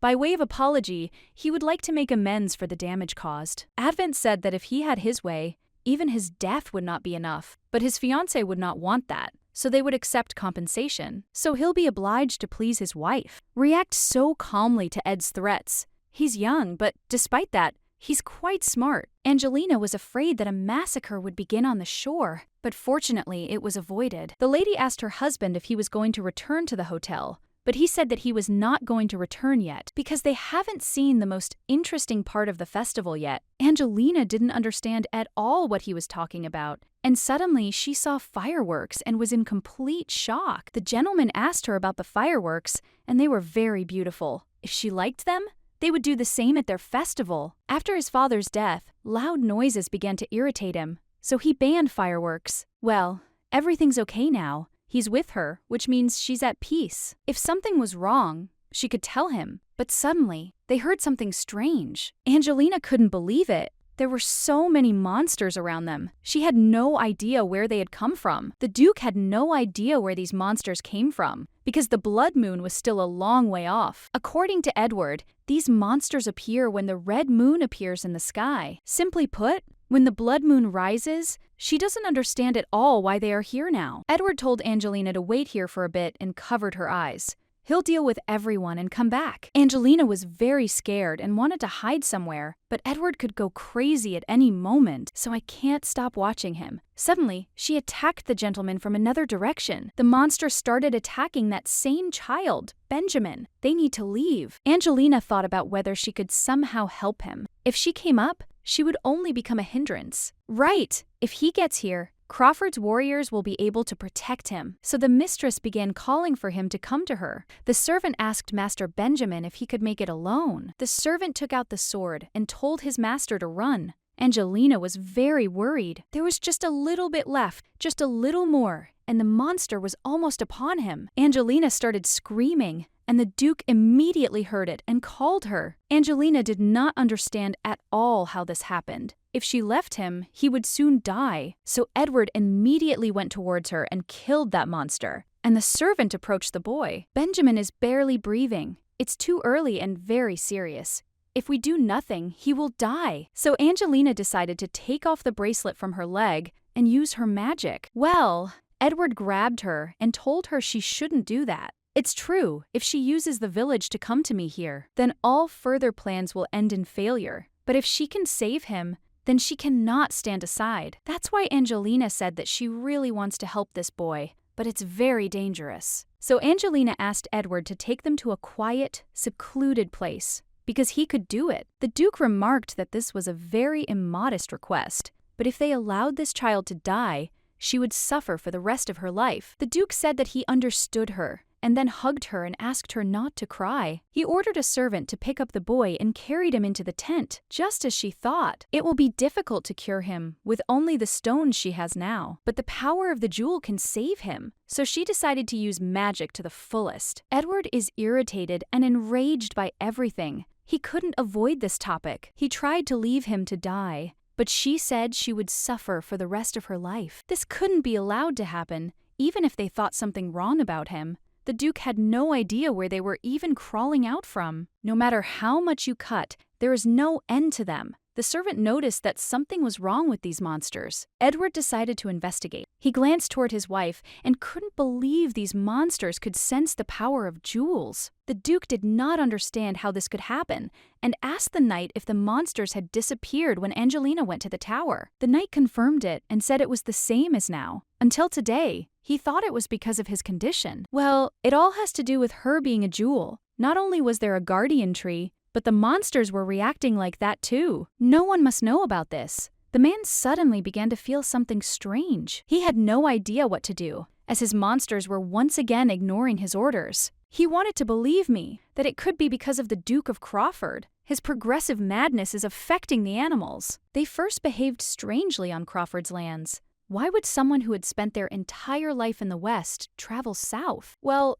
something doesn't add up. If madness is to blame, then the previous Duke couldn't have died like that. At that time, the demons still obeyed him. Then he doesn't understand at all what's happening, just as he thought for a long time. Now half of the magic stones are activated, and this is a problem. Using monsters to take their life force and put it into stones, that would be ideal. Well, after that, once it became known that the existence of monsters here was inevitable, the results stopped appearing. If it weren't for the fact that magic was especially powerful, there would be no way to resist the restrictive power of the guardian tree. He thought that today he would definitely absorb all the life energy of the monsters, but his plan failed. In any case, we need to find the Emperor. Meanwhile, Benjamin began to wake up. The man said that if he was awake, he should get up. Benjamin, terrified, asked where he was now. The boy was at the Winston Hotel, and since he came to his senses, he could leave Edward's room. He immediately began apologizing.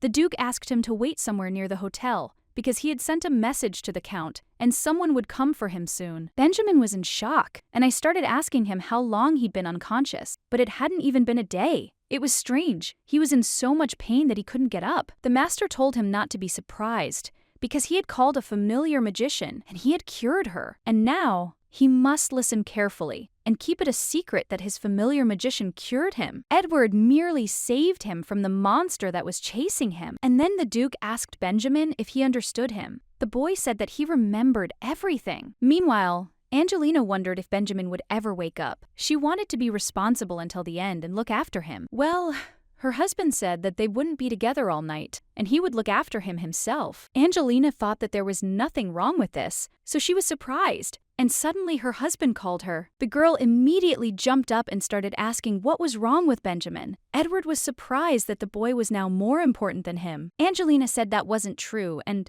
of course he was more important. It's just that the sooner Benjamin woke up, the sooner he could rest, which is why she asked. The gentleman said that he had woken up and was as good as new, he informed the Count, so that she could no longer worry. More importantly, he had worked very hard to look after the sick man, so he asked her if there would be a reward. Angelina said he was doing well. Edward was very surprised that the award would be mere words, because he did everything so that she wouldn't worry, and watched over this child all night. Angelina asked what she needed to do then. The gentleman noted that she knew herself, and pointed to her cheek. The girl became very embarrassed and said she would only do it once. The gentleman had already offered his cheek to her. Well, she's done it once, so she can do it again, since they're already engaged. It's not that difficult, but for some reason she's shaking. The gentleman opened his eyes in anticipation and remarked that it was cute because she was reaching so diligently towards his neck. Angelina was incredibly beautiful, and that's why he decided to kiss her himself. But this kiss was on the lips. So Angelina immediately jumped up and asked him to stop. She started screaming and asking why he had gone so far. This was a first. It was so unexpected for Angelina, because he didn't even ask. The Duke was surprised that this was her first kiss. Even when he was catching monsters, his heart had never pounded so hard. That's why the gentleman said that this wouldn't work, and they definitely needed to take a walk. Angelina didn't understand why it happened so suddenly, and really wanted him to put her down on the ground. The man greeted the Lord and noted that the road was long and probably tired them. Well, people said that everything was fine because they got there thanks to the teleporter, and he was sorry that they couldn't arrive earlier. The gentleman said that it was nothing special, since he had only contacted the Archbishop yesterday, and he was also grateful that he was still able to arrive. The Archbishop asked if the bodies had been buried. While they were still in the process, identifying each person was not easy. The man asked to first be taken to where the monsters appeared. When the Archbishop tasted this sand, he felt a very dark mana. His subordinates asked if this was a bad sign, and he noted that it was all quite contradictory. In such a case, they must take measures in advance in the church, and the Archbishop confirmed this. But he turned to his subordinates and said that it was not time to come out of the shadows. Angelina was simply delighted when she saw the capital of the empire. Genoa and Lillian will soon meet here. Edward may develop an interest in Lillian as the story unfolds. Therefore, Angelina did not understand at all what to do, and her husband thought that she was simply seasick. The girl said that everything was fine, but he didn't understand why she had that expression on her face. Angelina was just a little worried. Edward had no idea when his fiancé would stop being such a coward. Edward said she didn't have to worry because he was next to her. She just didn't have to think about anything. By the way, this is also his first time in the capital, and he is surprised that everything is so white. This doesn't suit this stinking place at all. Angelina giggled at this. The gentleman was surprised that she had just laughed. Angelina assured him it wasn't a joke. Edward asked her to laugh again, and this surprised her greatly. He asked her to laugh like that. Angelina understood him and tried to giggle again. She had no idea what to do, because I thought he was probably really angry. That's why I started asking for forgiveness and saying that it really wasn't a joke. Edward laughed too. Angelina didn't want to say who he was, that he was teasing her now. It's just the first time he's seen her laugh so sweetly. And it's strange, because when others laugh, It spoils his mood, but when his bride does it, it's so sweet that he's ready to die. So Eden asked her to always rejoice, as she did today. Angelina told him to look, because it was the first time she saw so many people. They had such a long line. So she decided to ask what this place was. Edward didn't even know how to explain, so she said that if they were interested, they could go and see. It smelled like baked bread, and it looked like a bakery. Angelina was absolutely delighted. Edward noted that there weren't any of the strange baked goods she liked. Angelina suggested that he might be inside. Edward said that they should go in right away, but Angelina tried to stop him because she thought that they should wait, like everyone else. The Duke couldn't understand why she thought so. The lady had said that all these people had been waiting longer, and he wouldn't like it if someone pushed ahead. That's why Angelina believes that they should definitely wait. Edward said that since his fiancé wanted it that way, they would wait. It was good that everything went smoothly, but suddenly, she saw snow-white hair. This girl asked about her cake, and the servant said that it was already packed and ready. "This is Liliane Chavini," and I was immediately let in. Angelina didn't think they would meet so soon. And then she looked at Edward and wanted to say something, but at that very moment, Edward appeared next to that woman and grabbed her by the hair. Edward furiously asked what it was. Angelina was very worried. Liliana asked what he was doing. The Duke said to be quieter and to scare his bride more. Lilian, horrified, asked if he even knew who he was being rude to. Edward turned to Angelina. He asked her what she had told him before entering. She had said something about the line and that they had to wait. Exactly. Angelina couldn't believe he was angry about this. Edward didn't understand at all why she dared to walk in the middle of the line. Lilian was absolutely horrified and screamed at him to take his hands off her immediately. The woman's guards immediately appeared near him, and the man laughed and asked what the hell that was. She said that if he couldn't obey orders quickly, then she couldn't guarantee that he would survive. The servants took her for their own and asked her if she was okay. She told him, because he was a very ignorant man. She also told Edward that he would pay with his life for the harm he had caused. Well, she, as an aristocrat, will be magnanimous. When she saw him, she immediately became embarrassed. She told him to get on his knees and apologize, and then she would forgive him. Edward asked her who she was to decide whether to forgive him or not. Slova was told he was rude because she was the Duchess of Chavigny. Now Edward knew that this was the Duke of Chavigny's very own mutt. The Duke's knights immediately seized the servant and handed the sword over to his master. He also tried to remain patient, but familiar behavior was beyond all bounds. The Duchess did not understand at all how he dared to point his sword at Chavigny, and asked him if he really thought he could get away with it. Edward told her to be quiet and asked if he should cut her hair to make her shut up. That's bad. Angelina hasn't held the sword of Saphiro in her hands yet, so there's no point in provoking Duke Chavigny. It would be dangerous to predict such a situation. So she grabbed her husband's hand and said that she had a headache, so she wants him to screw it down and they'll come back. But Edward said that as soon as he finishes, they'll leave right away. It didn't work, so Angelina started thinking about how she could talk him out of it. Angelina shouted that if they left now, she would do for him whatever he said. Edward, you came back to her and asked if she would really do anything. Angelina confirmed this and said that that is why they will go. The girl persuaded them, and since the conversation turned to this, they would leave. Edward asked the salesman what time the store opened, and he said at 9 o'clock in the morning. Tomorrow his knight will be standing first, so he must pack cakes and scones, one of each kind. Then he told Angelina that they would go and immediately took her in his arms. Lilian was shocked that he'd done this to her, and now he was just leaving. She would definitely find him and make him regret what happened. As expected, the capital wasn't for him. Angelina sighed nervously. The girl asked Edward if she could ask him a question. She noticed that the Duchess's hair was platinum, which made her wonder if she was a jewel. Edward said it wasn't a real color.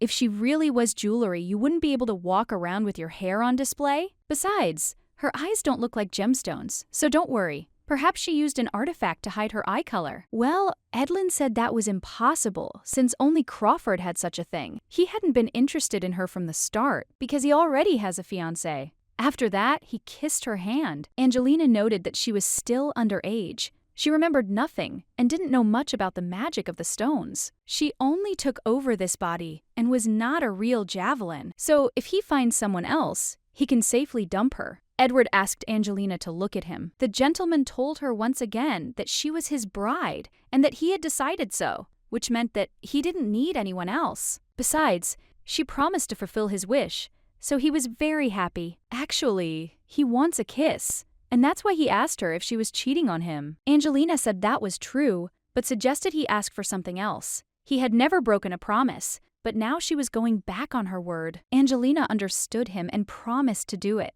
They kissed sweetly in the carriage, after which the girl immediately jumped back and said that it was enough because she had fulfilled his wish. But Edward grabbed her and said that he would go crazy because his heart was beating so fast and he just couldn't stand it. Angelina shouted that no, he would pick her up again, like last time, and run. And Angelina also asked him if he knew how difficult it was, how his head was spinning. If he wanted to go, then he had to go alone. Edward was surprised, but agreed and said that then he wanted to sit with her for a while. He's such a scoundrel. The Duke couldn't understand how he dared to touch her and insult his daughter. The father asked the little girl if she was hurt anywhere. Lillian said she had a slight headache. The father immediately jumped up and ordered a doctor to be called immediately. But the girl insisted that everything was fine and tolerable. The Duke said she was so kind, but her father wanted to find that idiot and make him kneel before her. Lillian said there was no need, because everything was really fine. Besides, she didn't even know how to punish him if they didn't even know who he was. My father told me not to worry about it because he would find it by any means necessary. Lillian asked her father not to overdo it, and also fed him cake. Soon his father will catch him, and he is probably some kind of rich upstart. That's why he is so impudent and narrow-minded. Well, as a man, he is still a handsome man. She went crazy. Lillian thought about someone who couldn't be compared to the crown prince. Her father asked her if she was okay, and the girl said with a smile that everything was fine. She tried to come to her senses, because she almost became the wife of the crown prince. Therefore, in order to maintain power and authority, she also needs to know how to suppress the text, who is lower in status. The news about the Duchess of Chavigny was spread, and the Duke also sent a letter. Crawford made a fuss about his violent methods. He also asked about Lillian, and fortunately, everything is fine. She was not hurt, and they did not expect such an outcome, even considering that he goes to the end if he is not satisfied with something. Well, he, Duke of Chavigny, is not interested. In fact, he was more surprised that Duke Crawford came to the capital. He had never accepted an invitation before. The servant also noticed this. He's going to visit a garden fair. This is completely unexpected. All this was done to provoke Crawford. He received invitations to all events taking place in the capital. No matter what reason they give, there will be a chance to look at his bride. Duchess Peyton also arrived in the capital. The prince was surprised and asked me if he'd told her it was difficult for her to go outside. The servant thought so too.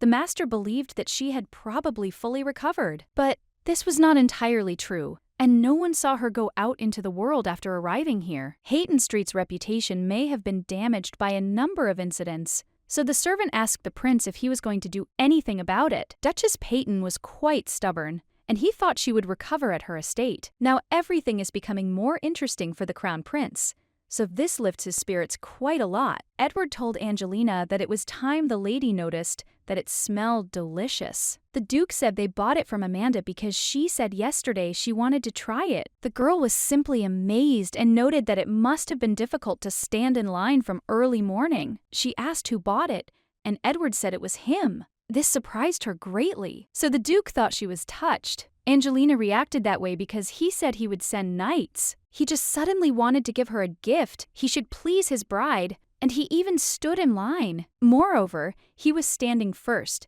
so he asks her to try it quickly. Angelina said that it was really delicious and was very happy. So it's worth it. And he also bought scones that she can eat all of. Angelina thanked him and noted that the scone was also delicious, but he did it all for her, so she was incredibly happy. When he made her the bracelet, when he showed her the sea, every time he did something for her, his smile made her heart melt. Angelina wants to see this smile always, so she told him that she has a gift for him. Edward opened the gift with great surprise. It contained glasses. He decided to ask why she was giving it to him so suddenly. It's not even a holiday now. As she thought, he knew everything. After all, he was the butler. Angelina said that he often goes out into the desert, and eye protection from the bright sun is necessary, so she took care of him. And although this time the gift was made for a different purpose, next time she will prepare something specifically for him. Angelina said that he gives her everything: love, gifts, care, so she would like to express her feelings in this way. Edward can't even joke, and Angelina didn't understand why he was joking now. And what did it even mean? To be honest, he knew that she was preparing a gift for him, so he prepared the very thing, and he asked her if she liked it. Angelina couldn't even imagine it, so she's very grateful to him. The Duke was also grateful to her and kissed her, and also noted that when he thought about her caring for him, his mood immediately rose. And then he immediately said that they should try them on, and they looked just great in the mirror. Edward remarked that they looked like a married couple. Everyone was shocked when they came out and looked at them. Everyone was curious to know who this charming couple was, because many were seeing them for the first time. No one knows what family they're from, but they certainly attract attention. Many thought he was more handsome than His Highness the Crown Prince. His good looks truly do attract attention. It would have been worse if they knew who he was. Luckily, he pinned the family crest on me. Suddenly, they heard a scream behind them. It was Lillian, asking how he got there, because only aristocrats can attend the first day of the garden fair. And is he really from a noble family? Edward asked Angelina if she wanted to see the opening, but she said the flower garden would be enough. He agreed with her and said that then they would go straight to his place. Angelina agreed. Lillian couldn't understand how he dared to ignore her. He shouldn't even think of leaving, because she won't allow it. The Duke asked her what had happened. The girl told her father that this was the man who had offended her. The father immediately became enraged and asked if he was that very scoundrel. The scoundrel who treated their Lillian so horribly. The Duke remarked that like father, like child. The man shouted that he was an ill-mannered puppy and that you could find out about his family without asking. Just look at his behavior. The Duke ordered him to kneel and apologize to his daughter. Then he would show him mercy. The situation is bad. If a sword gets here, everything will be very bad. Edward asked if he was saying he would do him a favor and remarked that it was interesting. You can't be generous.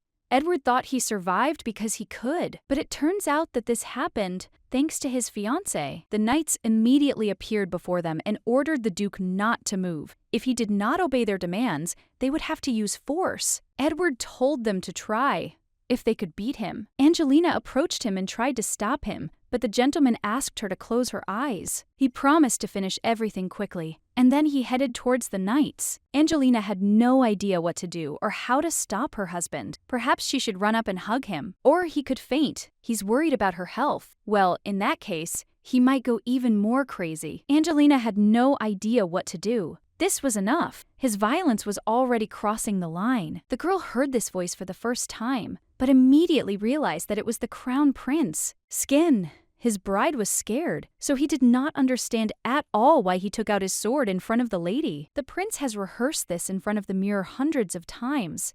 It really irritates the Duke. When standing before the Crown Prince, one must maintain a straight face. He had planned to do everything according to plan, but he had interfered. Duke Chevigny was very surprised when she found out that the guy was the Duke of Crawford. All the guests were also in complete shock when they heard who this man was. He was the same crazy Western dragon. But suddenly, Edward turned to them and ordered them to shut up at once. After this, he turned to the knight and said that if anyone opened their mouth, he should tie them up. Now everything is fine. The Duke has sorted everything out, so he took Angelina in his arms again. He said that his wife should not be afraid because he would protect her. Duke Chevigny was in complete shock when he realized that this ignorant man did not even greet His Highness. The prince remarked that he seemed to value the lady by his side greatly. The Duke of Crawford had wounded the lady, but the prince noted that he didn't see any damage. He was so worried about her. After all, Edward remarked that he thought His Highness was missing something. He never leaves alive those who are against him, and he doesn't even give any concessions to girls. The only exception is one person,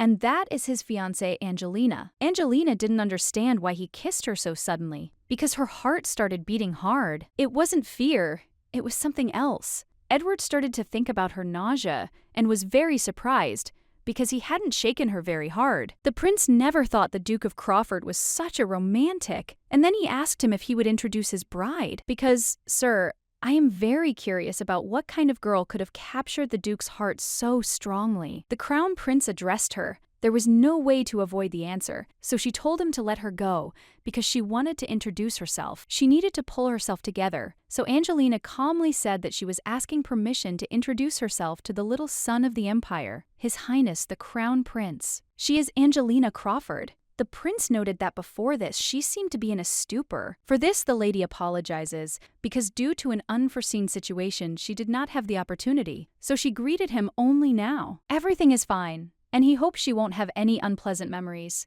Thanks to his generosity and care, she has found peace, so she is grateful. The prince said that then he would give her a tour of the fair, and reached out to kiss her hand. Well, suddenly, Edward grabbed her and pulled her back. He said that he shouldn't touch his woman. Duke Chavigny was shocked by how brazen this prince was. He also laughed loudly. Chavigny told him that it was not funny, even if it was the Duke of Crawford. His actions had gone too far, but the prince did not understand what he had done wrong, and believed that he was talking about the fact that he had demonstrated his feelings for his bride. He understands this, and doesn't want the opening to be delayed any further. Chavigny agreed, but noted that the Duke of Crawford had done something to his daughter Lillian. Besides, the prince noted that this was true, and believed that Lillian was also scared, and he asked about it too late. The girl said it was a little, but everything was fine. The prince asked if she could look after the Duke of Crawford today, because he lives a little far from them. Because of this, he is a little group, and later he will deal with him. Instead, he would accompany her today, and later, he asked if she agreed to it. Lillian remarked that it was an honor for her, and the Duke was very happy to see this. The princess inherited the throne and seems to like the Duchess of Chavigny, but what's happening with the Duchess of Peyton remains unclear. Angelina was delighted, because, fortunately, everything had been resolved. When they began their walk, the lady was very grateful to her husband for bringing her here, because she really liked it. Edward asked if it was true, and told her to praise him then. Even though she shouldn't know what he means, she understands, but she won't fall for it anymore, so she pretends she doesn't understand. Angelina didn't understand at all why she was so worried when he smiled. He was such a handsome man. Still, the lady shyly kissed him and said that he was a good boy. Edward didn't even ask or demand it directly, but she did it, and she was very embarrassed. Edward smiled and said that they would go. There was still one place they hadn't been to. Angelina noticed one man, and she became very interested in who this man was. He started walking towards them, and the girl assumed he knew Edward. He was surprised that he had come himself. Archduke Hyzen. He is the very same Master of the North. She knows very little about him, because he was only mentioned a couple of times in the book. But she knows one thing for sure. He's the current emperor's younger brother. The gentleman noted that, as expected, the Duke of Crawford recognized him immediately. One noted that it was him, but he did not intend to resist. For now, he just wants to ask his fiancée something. Angelina was very surprised by this. It was like déjà vu. They had definitely met before. She decided to think about it. She remembered where she had met him. He had recognized her, the owner of this body, back then. It was Archduke Hyzen, but Angelina doesn't understand at all what he wants to ask her about, or how he knows the body's owner. The only one who can know Angelina is this member of the royal family. The Duke was surprised that he had no intention of opposing him, but he had questions for his bride. In that case, he shouldn't have run away in the first place, but he said he didn't understand what he was talking about. After all, they had only seen each other briefly then. Edward was surprised and smiled. After this, he took the bride in his arms and told him that he should not wait for anything anymore. The Duke tried to stop him, and said that he had no evil intentions. He only wants to ask one thing. And then the girl noticed his ring. Edward said that his fiancée doesn't know him, so he can leave her alone. The Duke was surprised that she didn't know him, and couldn't believe it.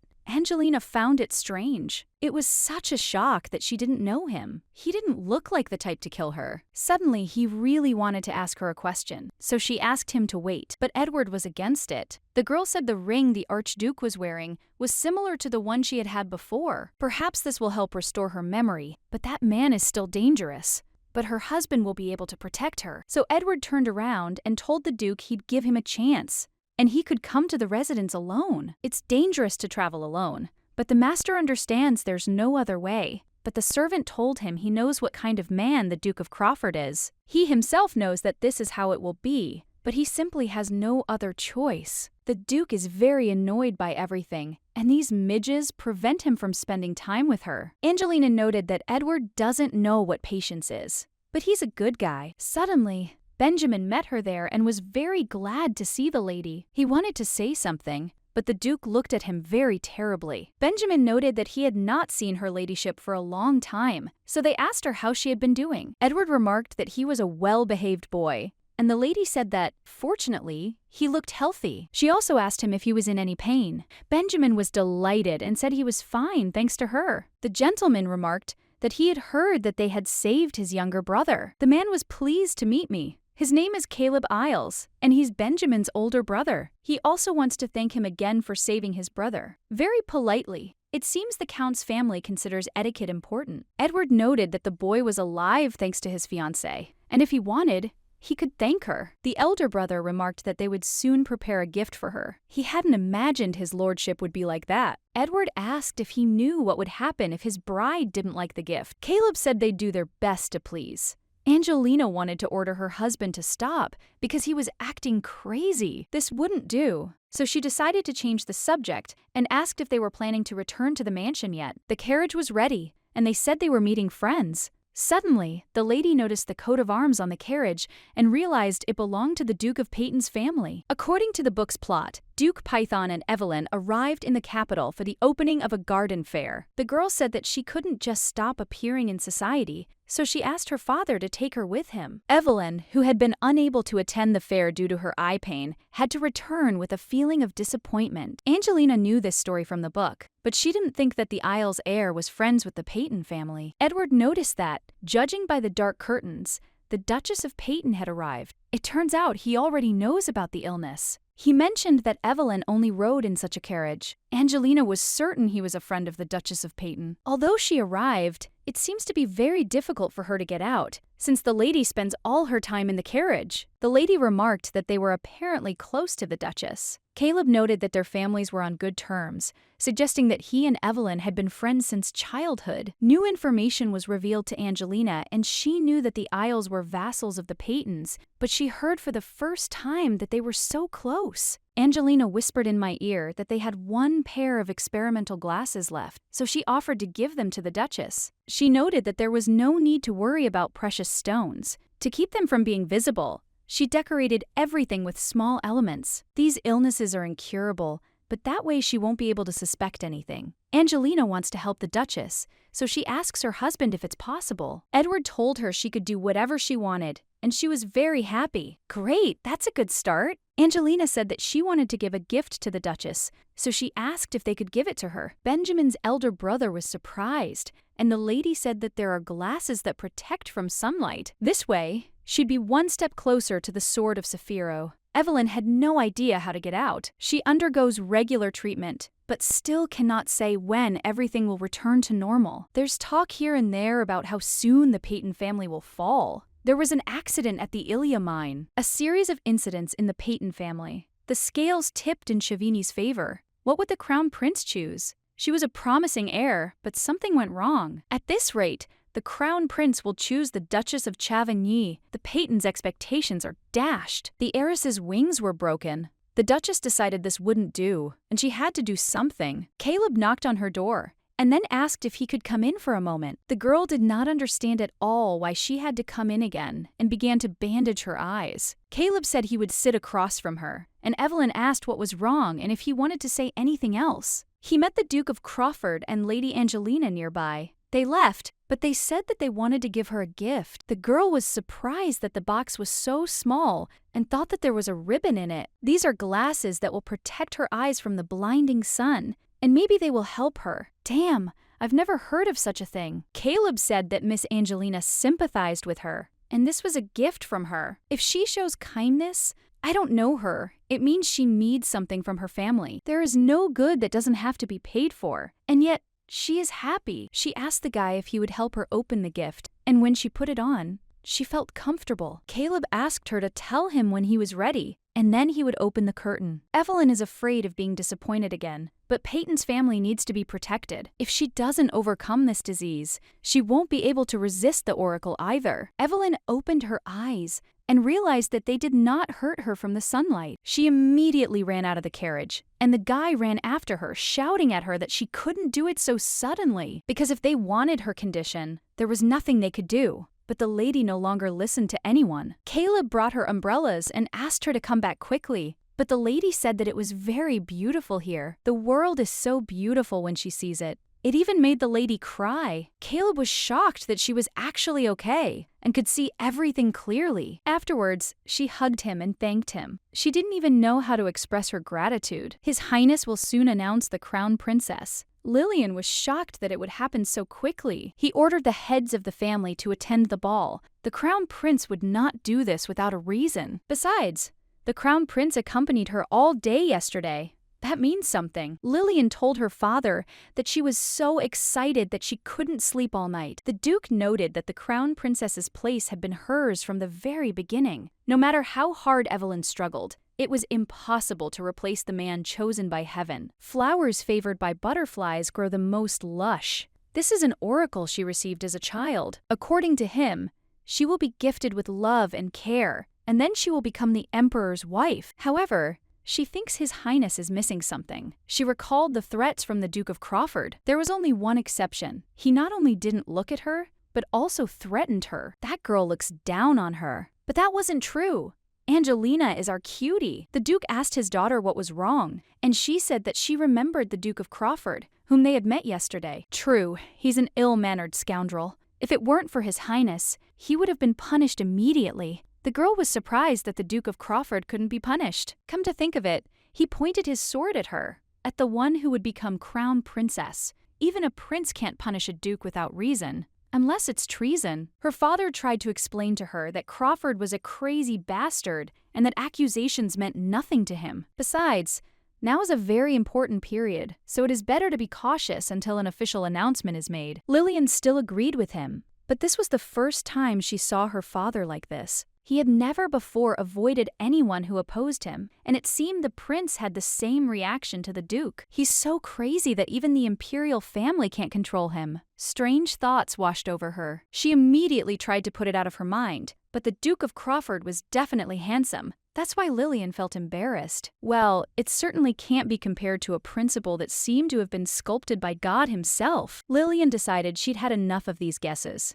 The most beautiful and powerful tree. The second part of the oracle says that the owner of this tree is His Highness the Crown Prince. The day when she will have his leash in her hands is so far away from me. And then this individual will no longer be able to look down on the mistress. This is how Lillian imagines her ideal reign as empress. Angelina was shocked when she saw the gift, and it was very beautiful. Count Isles came to visit them with his wife and was extremely happy that the lady liked the gift. They added that Benjamin chose it personally. The guy said he didn't know what she would like, but I still asked her if she liked the gift. Angelina said with a smile that it was so beautiful she couldn't take her eyes off it, so she was very grateful. She also asked if she could try it on right then. The mistress gave her permission, and Edward said he would do everything. After he put this jewelry on her, he noticed that it was beautiful and suited her. The Countess did not know that his lordship was such an affectionate person, so she was pleasantly surprised. Edward said she was his fiancée. Their sons were already used to this,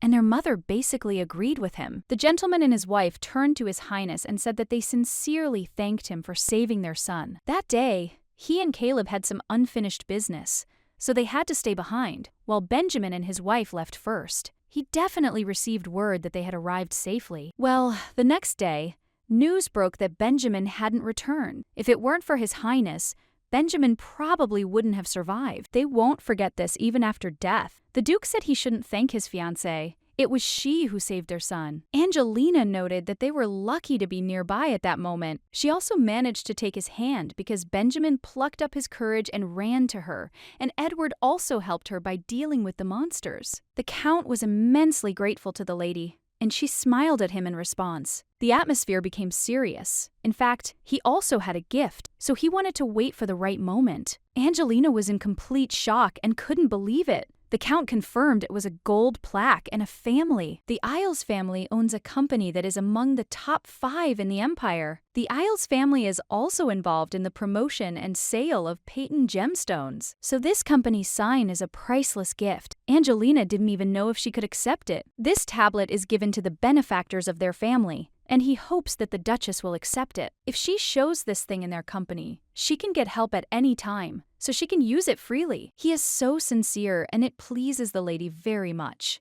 Edward remarked that they had tried very hard, and they really appreciated it. The Count was grateful, so the Duke said that they would end it there. Well, Angelina didn't want that at all. She knows his character, but she wants to be more polite. The Countess spoke to her family in the carriage and said that she was so worried and thought she would die. There were so many rumors about his cruelty, but he was just cold. The Count also did not think that they were only giving him attention, because he expected that they would take the gift and throw him out. But they were even escorted out. Angelina even wished them a safe journey. It was all Ms. Angelina's fault. She was very happy when he told her that Evelyn was getting better. Of course, it was she who gave me those unusual glasses. Angelina was able to tame the crazy Western dragon. Mom asked if he had spoken to the Duke before leaving and asked what they had talked about. Edward asked if he was fulfilling the promise he made in Catan. He was supposed to keep the fact that the mage had cured him a secret. Angelina noted that it was Benjamin, and he should hold his tongue. The Duke thought so too, because the boy was honest. If you remember, it looked frightening. Well,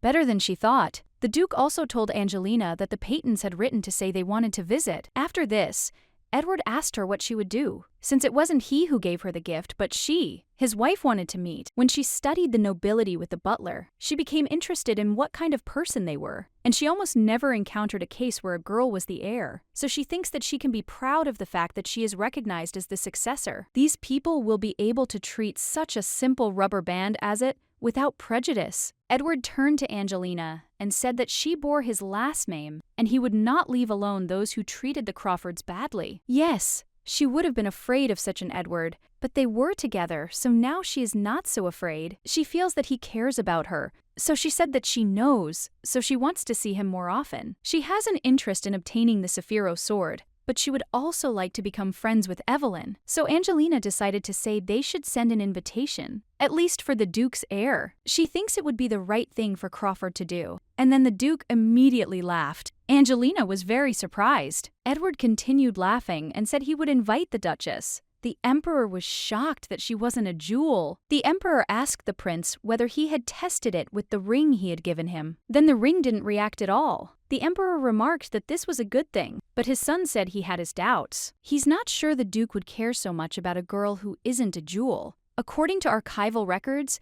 the Crawfords always took good care of their partners. In the past, the Duke did the same. The prince asked if his father said that madmen can also love. Well, whether it is love or not, he doesn't know, but in any case, he chose her as his wife, so maybe he is trying to take care of her in his own way. Well, even if that's the case, he came to the capital for my fiancé. The prince will sow doubts that his fiancé could be a jewel, and he'll show what he's capable of. The Emperor noted that, no matter how you look at it, this is all arrogance too. In fact, Crawford seemed reserved compared to the bloodlust he showed Chavigny in front of so many aristocrats. The Emperor asked if he noticed anything strange about his body. This was not the case. We need to ask Meadows to check on Crawford's condition and understand what goals he had in mind when he arrived in the capital. He's ill. The Emperor asked his son how Kitana was doing. The prince said the monsters had appeared despite the absence of a blood moon. There were more of them than usual, and Methos told them not to worry about the monsters. But he's not sure if everything is under control now. The Emperor, furious,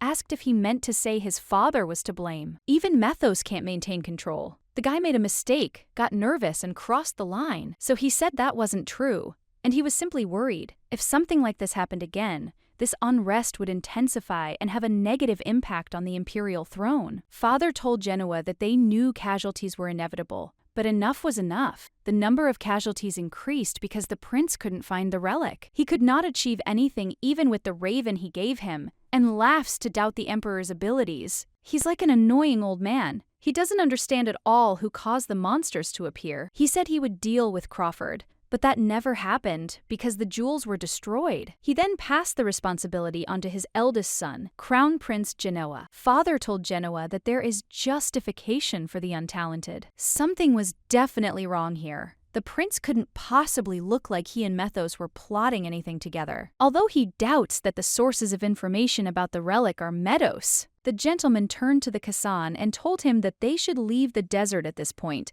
and conduct an even more thorough search for the relic in other regions. His father remained hesitant about subjugating monsters. If the same thing happens as in Khaitan, then the imperial power will weaken, and the influence of the heads of the family, who will fight the monsters on their own, will, on the contrary, increase. And then he will inherit a useless imperial throne that will be rendered powerless.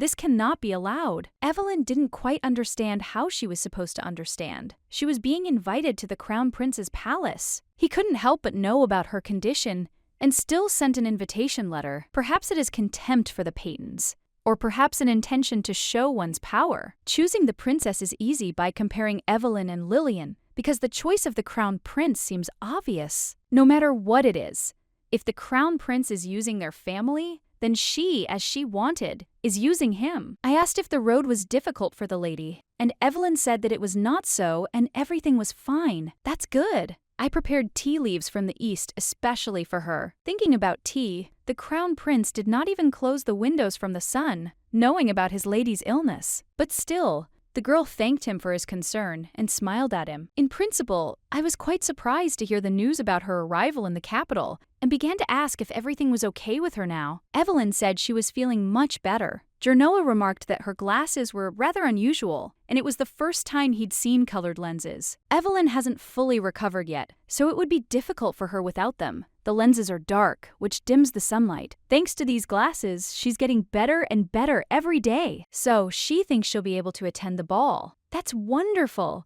The Duke must have been relieved. The lady remarked that she was grateful, and her father was quite pleased. The prince came to the main topic and noted that they said that she was preparing to become the successor, and he asked me if the Paytons had any opportunities to demonstrate her abilities. Artfully, the girl said that these were her roots, and there was no other place where she could grow up like in her family. Even though he thinks highly of her, he doesn't care that she's not interested in being crown princess. Genoa remarked that her love for her family was something amazing. Evelyn remarked that they were the ones who gave her life. The empire was also her homeland. The girl knew this well. The Paytons would always be loyal to His Majesty the Emperor and His Highness the Crown Prince. The guy noted that this was true, and as I expected, she was worthy of the Duke being proud of her. Evelyn was grateful for the compliment. For some reason, she thought it would be more tiring. The man noticed the girl in the hallway and realized it was Duchess Payton. He had no idea what she was doing there. He heard that she can't go outside because of an eye disease,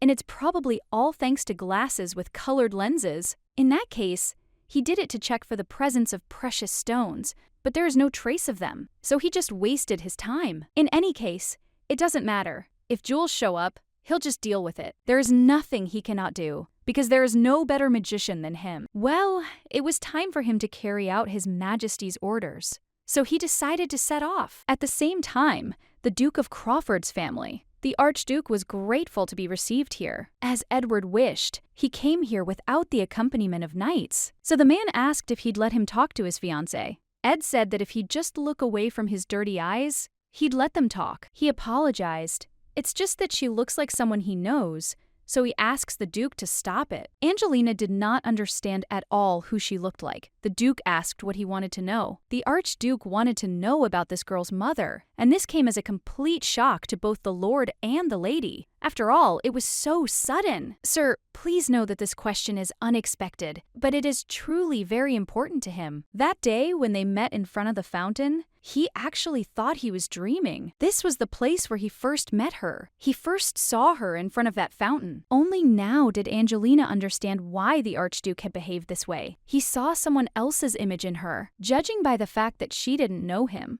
the person he was looking for might not be her mother, or maybe she just forgot him. Even if that's the case, he needs to know everything. He definitely needs to tell her something. Therefore, the gentleman asks Angelina if she could tell him about her mother. Angelina would like to help, but unfortunately, she doesn't remember anything about her parents. The Archduke was surprised by this And Angelina confirmed it once again. Edward said that his fiancée had no memories of what happened before meeting him. She didn't even remember her name. Perhaps it was an accident. They couldn't know. But when he found it, there was no damage. The gentleman said there was something else that would help them figure out who his bride was. It was that very ring. When he first saw Angelina, she was wearing this ring. The Archduke was completely shocked. The Duke said it looked like the one his guest was wearing. He immediately came to his senses and said that he and Isabel exchanged these rings when they got engaged. Archduke Heisen, he may be the father of this body's owner. Angelina asked if this meant he was officially married, but they couldn't do that. After their meeting, they spent several months together and agreed to get married. Well, he learned that his mother had been in an accident and left for the capital in a hurry. He promised that they would see each other, but he couldn't keep his word. After that, they never saw each other again. He didn't even understand what else could be expected if he couldn't keep his promise. But he still wants to see her again.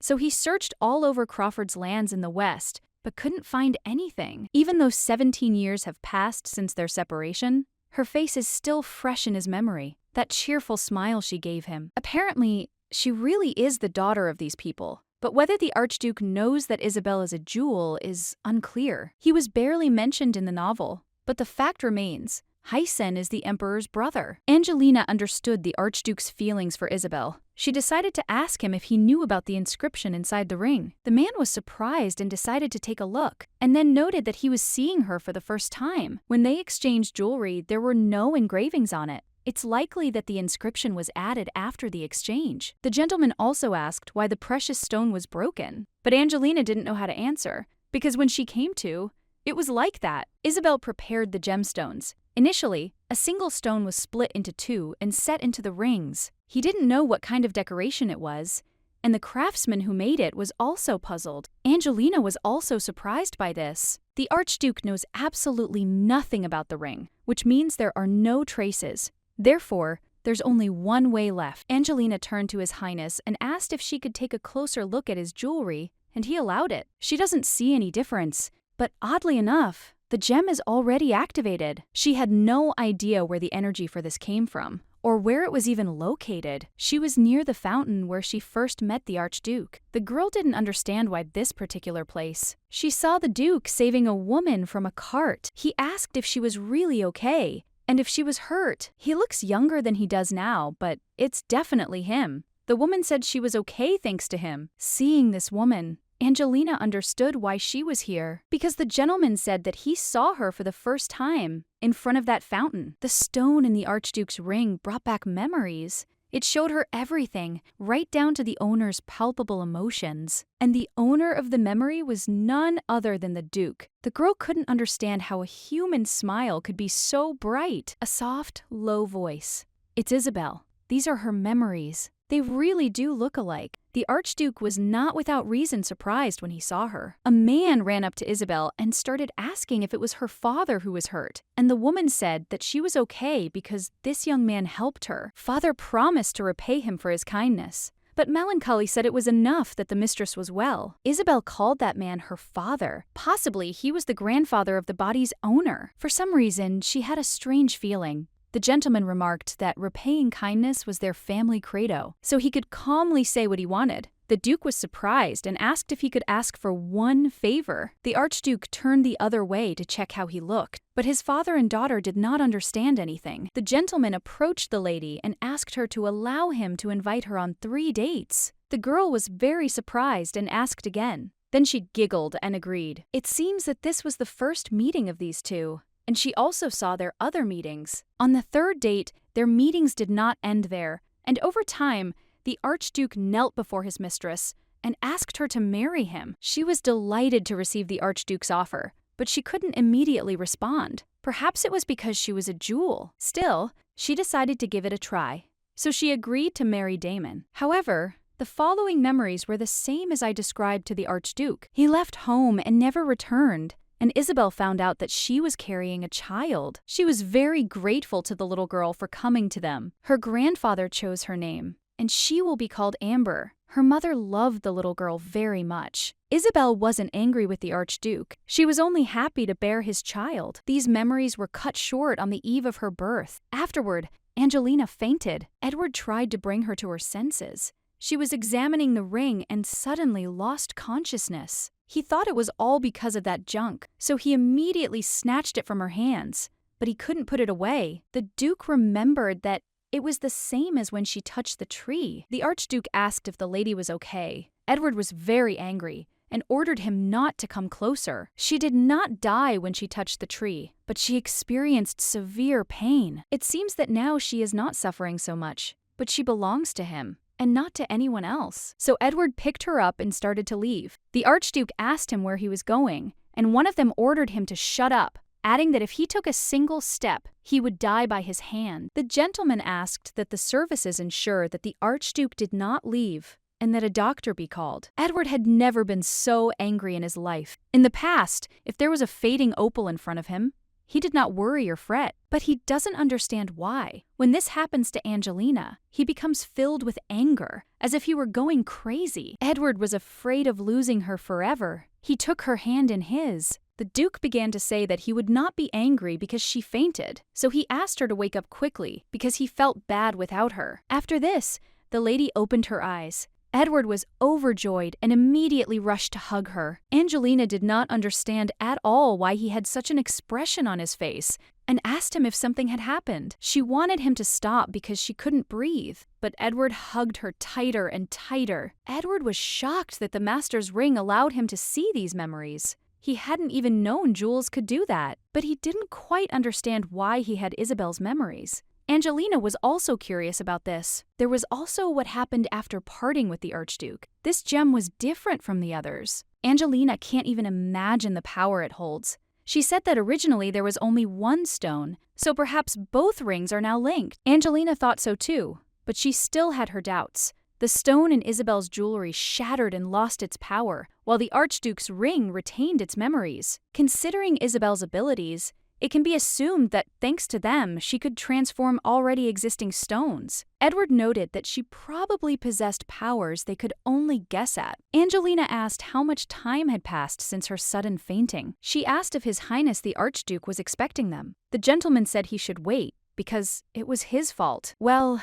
Angelina thought that this was abnormal, so she thought about what she should do and how she should communicate with her, because he still didn't suspect anything. Aside from the lack of memories, the Archduke isn't her real father, but she'll be tormented by her conscience if she tells him that, to me, the man who's been searching for love for so long. Angelina still didn't know what to do, so Edward asked what was bothering her. He thought it was because of Gertsov, and Angelina confirmed it. He scared her again, and she doesn't understand how he knows about it. Edward said that if she didn't want to see him, she didn't have to. She had no memories left either. Zhenya, I don't know about each other. It's possible. Besides, they can only suspect how they will react to the jewels, being members of the imperial family. They'll never know. Edward hugged his wife and said he was here, so there was nothing to worry about. He is next to her, and that is true. She is not alone. Everything needs to be resolved gradually. In truth, she wants to pretend she knows nothing, but the Archduke won't let it go. She had such a ring, too. If he plans to kill her,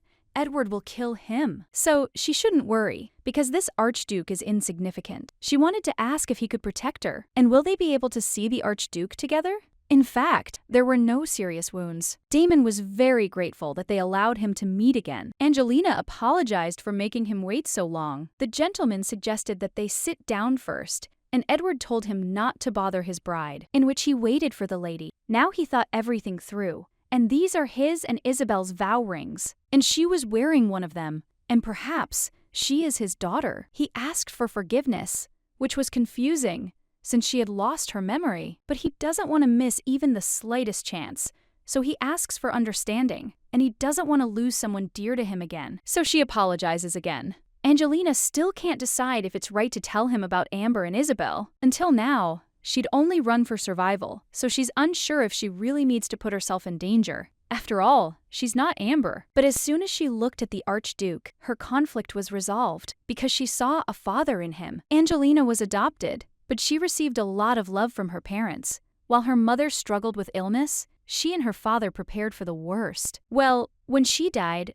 the world collapsed. And even though it wasn't their fault, Father blamed himself for a long time. When Angelina died, he certainly missed her, so she turned to the Archduke and said that there was something she wanted to tell him. As he said, The owner of this ring may be Isabel, and she thinks it's her mother. If that's true, then Mom must be dead. The Duke didn't understand what it was saying, since she'd said before that her memories had disappeared. Angelina looked at her husband, and he said that she could do whatever she wanted. So she told His Highness that first he needed to know that her life depended on what she was about to say. Angelina was a jewel. The Duke couldn't even imagine it, because he thought Isabel was from a different clan. It's possible. No one knew about jewels back then. If their existence hadn't been discovered, there wouldn't have been any persecution. Damon noticed that Edward spoke as if he knew everything. Their land was simply under the protection of Crawford, so of course he can't help but know. The Archduke would have been ignorant. He asked if there was anything else about the jewels, what they could tell him,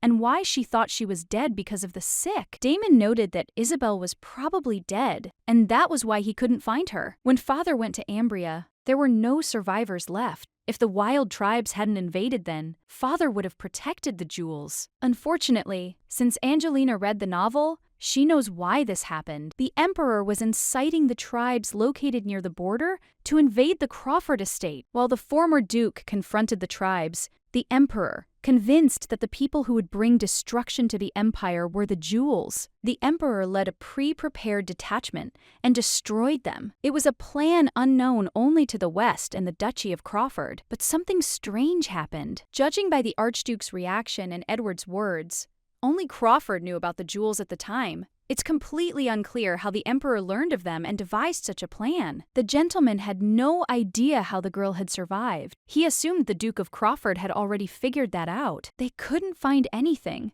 They couldn't find a single clue. Damon's gut feeling is that there were no traces left. None at all, so he can't believe it. Judging by what the Duke has learned, it's true. It's just a miracle. It all started with her falling from the sky into the arms of a crazy villain who doesn't have a shred of common sense. For some reason, she has so many secrets. What matters is not the past, but how he can now protect his bride. The Archduke remarked that this was true, that it was more important. He knew his words would confuse the master, but he wanted to tell him something. And Damon thinks it's best to do it now. The Archduke told him something that wasn't in the book when he went to the palace because of the Empress's urgent message. And then he learned that his mother was not just sick, she was poisoned. Eventually, the Empress died, and the murder could not be solved because the servant who had mixed poison into the food committed suicide. However, there was speculation that it was the reigning Empress who did it. Everyone knew it. Few would send mercenaries to the second heir. Damon wasn't interested in the throne.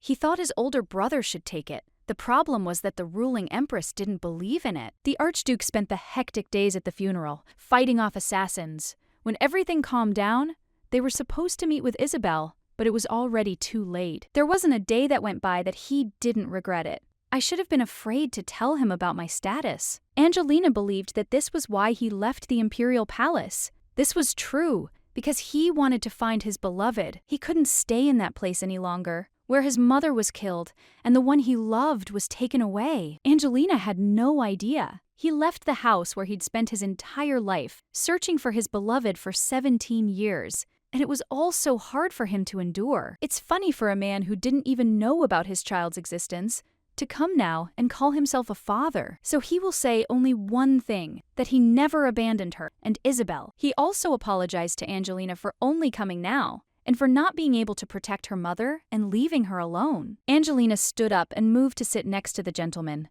Then she took his hands and said that Mom had returned to Ambria, probably to protect her. That's why Angelina doesn't blame him. And her mother probably didn't blame him either. Angelina believed that this was why she gave her the ring, to let her know that she was not alone. After this, the girl thanked him for not giving up and finding her. The Archduke promised to protect her, and this time, he would never let her go. The girl told him to call her Angelina. The gentleman said there was no need to accompany him further, since she wasn't feeling well either. Damon remarked that they would see each other again, and Angelina said with a smile that this was true. Edward asked if this was all because he was bothering his fiancée, so he should leave quickly. Finally, he's gone. That's exactly what the Duke was waiting for. Damon turned to the servant and said that he needed to send a man to the palace. The Emperor has killed Isabel. From now on, we must keep an eye on every move of His Majesty, the Crown Prince, and of course, the ravens. The Archduke was very angry and decided for himself that he would not lose her a second time, even if he had to start a war with the emperor. Why did everything turn out this way? Angelina simply wanted to ask about something that interested her. A little earlier, the Duke noticed that her fever hadn't subsided yet, so he asked her to take some medicine and get some sleep. Angelina said that she was fine, and besides, she had one more question for him. Angelina wanted to ask something about the memories from the ring. Isabel turns out to be her mother, and she hid the color of her hair and eyes. So she decided to ask Edward if he knew anything about it. The gentleman did not understand at all why it was so sudden, and noted that if he answered this question, he would reveal the secrets of their family, so he asked her if she could pay for it. Angelina realized that he was definitely pulling her into a kiss, so she decided to pretend that she didn't understand, which is why he asked how she could pay. Edward asked her to stroke his head. Angelina was surprised that it was all so simple, so she immediately told him to talk now, because she had done it. Edward said he would tell as much as he received. When a jewel turns 18, they go on a journey outside of Ambria to celebrate their coming of age. Although they did not leave their possessions, their appearance was striking. Therefore, artifacts began to be used to protect them. Indeed, such was the agreement. They provide them with opals, but in return, they supply them with artifacts and military aid. Angelina was absolutely delighted because this wasn't in the novel, so she decided to ask about the artifacts. She had no idea how they managed to provide them so consistently. He couldn't tell her that. Angelina didn't understand why, since he'd said he'd tell her, but Edward had said as much as he'd gotten. So he did. If she wanted to know more, she'd have to pay. Angelina thought that maybe she didn't even need this information, because she didn't really want to kiss him again. Well, she can't, so she needs to think carefully. After all, they're talking about things that aren't in the book. This could prove very important for Edward's fate, and if he lives, then so will she. Edward was surprised with you that she would not do what she could not do, and since this is the level of her determination, then he leaves. That can't be right. He won't give in so easily. He's Edward Crawford,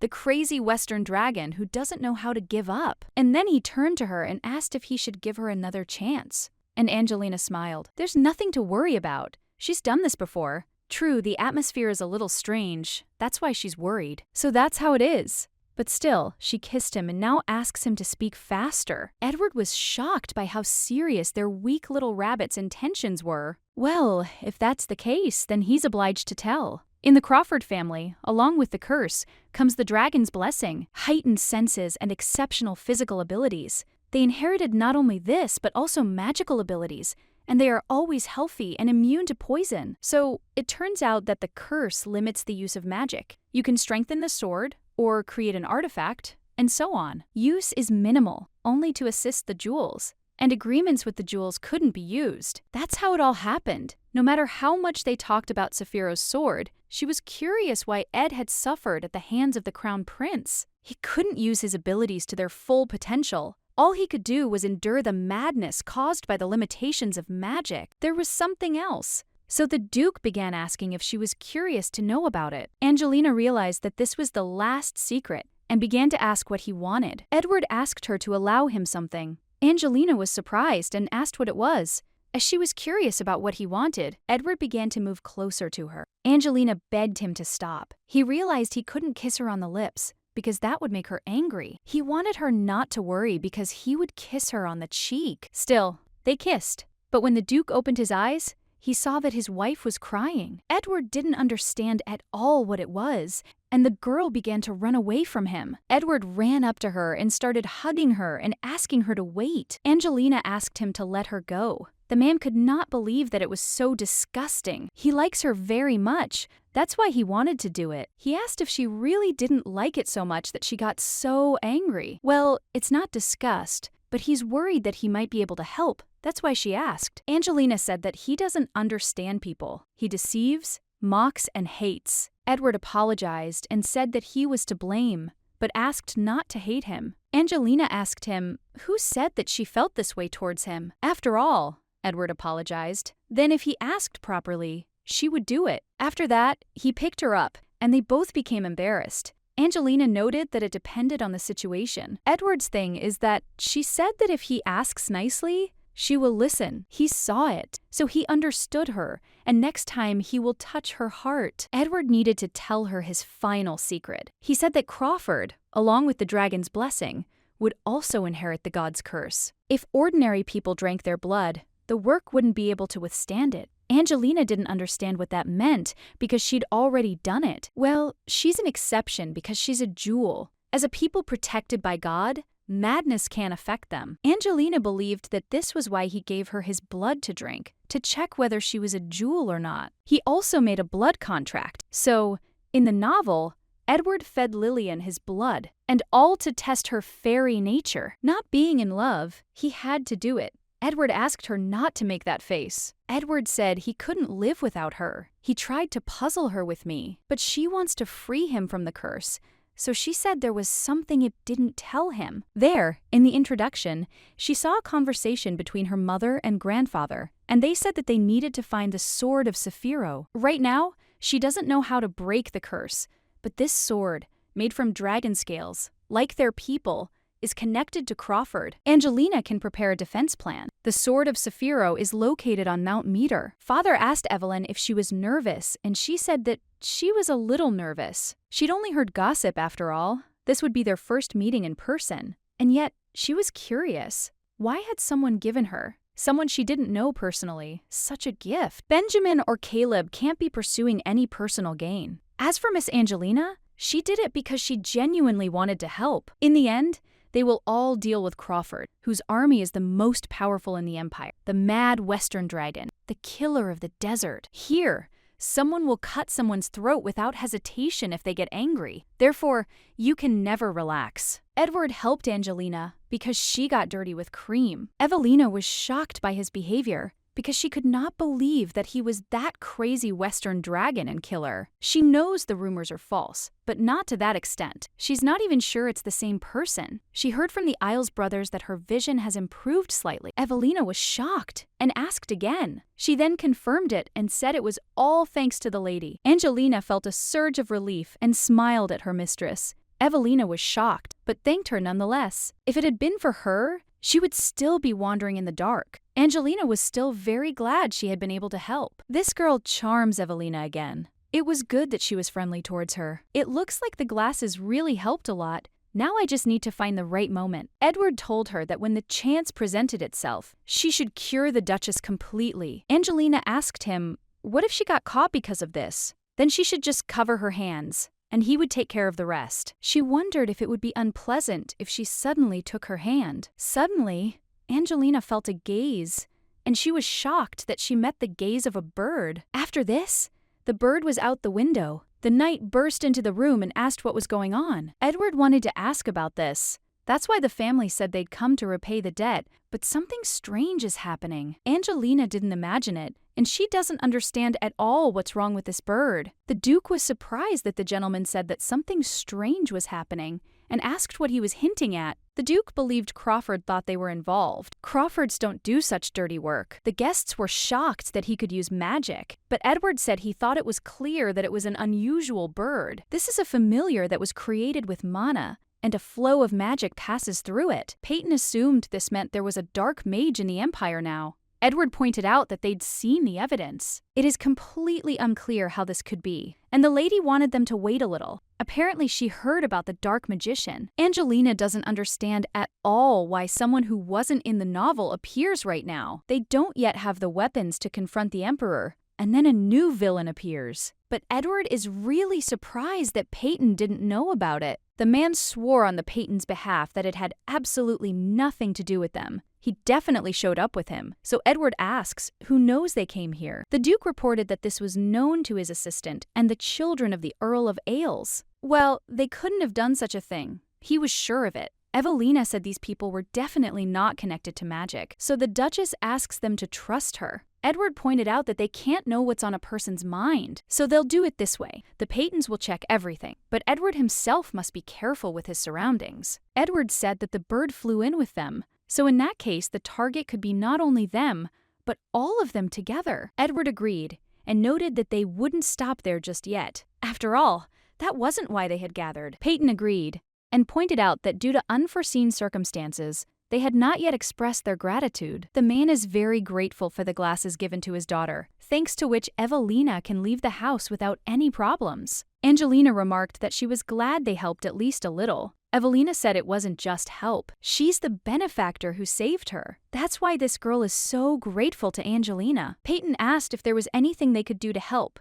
as their family always repays the kindness they receive. Edward pointed out that there was something. He wanted them to give him access to the mountain. The Duke asked why, because he needed to know. He seemed unaware that a mountain meter was more than just a mountain for their family. This is a sacred place, and he, as the head of the family, has the responsibility and duty to protect this place. Edward noted that the glasses weren't enough after all. Angelina didn't understand why the defense was so serious. Even in the book, it only became known after the Crown Prince's question, but for some reason they guard it so much. The Duke asked how he could possibly heal the Duchess completely with magic. In return, they must listen to one more request. The man was simply faithful to her and did not understand how they dared his familiar. Because Crawford's lands are protected by dragons and the Guardian Tree, he cannot use a familiar to spy on them. So he waited for a moment when the dragon would not protect her and entered inside, following the Peyton's carriage. But for some reason, he was caught so quickly that the man was simply furious. And this emperor also irritates him to death. He's deeply disappointed in him after what happened in Khaitan. He needs to understand why Crawford came to the capital. He was very angry, because if he had not met the gaze of his bride, he would have been able to find out something else. He met her gaze, and then realized that ordinary people could not sense familiars. Also, Crawford, who has incomplete magical abilities, should have had difficulty recognizing the familiar, all the more hidden. But if she is a jewel, everything falls into place. No wonder he didn't understand why he suddenly got engaged. Because of her, the monsters then got out of control. He promised Crawford that he would come, and did not raise his voice. How dare he threaten him? Because he should know his place. If he wants to die so much, then he will kill him just like he did his father, the Duke, and then he'll get his hands on his precious jewel. The Duke asked if this was really possible. The Duke asked if he had seen him destroy the familiar. The Duke understood, but it must have hurt. Angelina told him not to worry because everything would be fine. If she was so worried, then Angelina would take her hand. The girl asked the mistress to rely on her. Evelina was very grateful for this. Edward remarked that his rabbit was doing well. He was about to begin his treatment, so the Duchess should take off her glasses. He will put his hand to her eyes, so she should not be afraid. Angelina is already using the power of the stones. It all started when their hands touched, so the healing will be over soon. Edward has already guessed, so Evelyn won't need glasses anymore. Everything was ready, so the lady could open her eyes, and when she did, she was in complete shock. The father began to ask Evelina if she was okay. The Duchess noted that it was as if nothing had happened. After this, Evelina burst into tears and said that she didn't feel any pain at all, after which her father hugged her and said that she was doing well. Evelina has come a long way and was able to recover, so they are very grateful to him, and in return will keep her promise. They signed an agreement, so he trusts that he will follow it. Evelina remarked that she would be looking forward to their next meeting with Angelina, so the girl said she would be looking forward to it too, and smiled. It was very good that everything was finally resolved, and all thanks to his bride and her cunning method. Angelina knew that he would guess, but where did that needle come from? He carries several of them with him for self-defense, and when he hugs her, he thinks that it is better than a sword. Incidentally, Angelina wondered why the familiar had appeared. She assumed it was Duke Peyton, but Edward said they couldn't know for sure. The girl whispered in his ear that this familiar might be looking for jewels. Edward had no idea how she knew he was there. She felt an unpleasant gaze on him, looked around, and saw him. Their eyes met. This meant she saw the bird. Angelina didn't understand what he was talking about, because they had all seen it. Edward said that wasn't true. Magic was used on her to hide it. Angelina didn't understand how he found out, and threw the needle. It was all thanks to his wife. He noticed that she was nervous while looking out the window, and decided to act immediately. Angelina was shocked that he did this to you. I don't know what it was. Edward just felt irritated. The girl was shocked that he acted so rashly. She thought she should check everything first. Edward said she didn't have to make that face, because Edward will find that bastard and kill him. Even if he found a bride, it would be a piece of cake. Angelina was scared. His gaze was too serious. The lady hasn't felt this for a long time, and for some reason it seems to her that she needs to worry about them. Hughie came to the gentleman and asked if he had called him, and then he asked about what the matter was, and assumed that the gentleman was probably going to leave. The Duke asked him if he seemed so free that he could leave. Hughie said that wasn't the case, and that his master had a lot of work to do. He simply meant that he'd also like to conduct surveillance in the capital. Edward said he'd looked around enough. The center of the stand in passing once went to the fair. Because of the incident caused by the gentleman, they were unable to take a normal walk. Hughie said that if he was going to lecture him, he should lecture him here, and then they'd see how well the shark swam without him. But the Duke grabbed him right away. Edward said he was already in a foul mood. Hughie said he told me that for himself, and this was all for the mistress. She's locked in the castle too, so he thinks it'll be tough for her. After all, the day of the blood moon is coming soon. The Duke told him to shut up, and said that today he caught the familiar that the dark mage was using to spy on them. Perhaps it was so that Angelina could see him. Angelina couldn't understand why the opal activation was so constant. As Isabel's daughter, she should have had sufficient power. Perhaps the problem is that she is not a full-fledged jewel. Every time the night of the blood moon comes, she is given a pair of new opals. For their price, you could buy a new house, but that's not all. She's interested in what happened to that familiar. Most likely, the dark magician will consider her suspicious, since she noticed him. If he decides to pursue her, then everything will be bad. Edward asked Angelina what she was thinking about. The girl was very scared. The lady began to ask him why he was frightening her so much, and why he hadn't called out to her at all. Edward said that he called her, which means Angelina didn't hear him. And then he asked her again what she was thinking about. He believed the stone was the cause. The opal had nothing to do with it. The problem lay in her abilities. Edward remarked that it looked as if a lonely and weak rabbit was trying to dig a hole. When he was little and just learning fencing, he performed hundreds, even thousands of basic movements, and it was very boring. Angelina didn't quite understand what all this talk was about. Edward had been patient, unwilling to train, and even skipping classes, which earned him a reprimand from his father. But at one point it became clear that such ordinary skills eventually improved to the point of superiority. So there is no need to rush. Soon Angelina will become just like her mother. Edward isn't usually this attentive, but with her he shows such care and sensitivity. In the 5th, Angelina thanked him. The blood moon arrived again. There's no point in the night of the blood moon. The stones must be filled with the life energy of the captured victims. Well, now that his sins have been revealed, he doesn't understand at all what to do about it. Using magic to control these creatures took a lot of effort, which is a shame. That's right, he needs to change his target. At least now he doesn't know that the bride and Crawford are jewels. But he's not sure yet if she can get rid of the monsters. Since everything turned out this way, he decided to take advantage of the opportunity to test it. After all, Crawford didn't know that he was the one controlling the monsters. That's why he asked for the demons to be sent to this Duke. The Duke immediately began to deal with these monsters and kill them. Beryl told the gentleman that something was wrong. There were too many creatures here. It seems as if they have deliberately flocked here in a crowd. They have united. The Duke said that creatures without intelligence were unlikely to be capable of such things.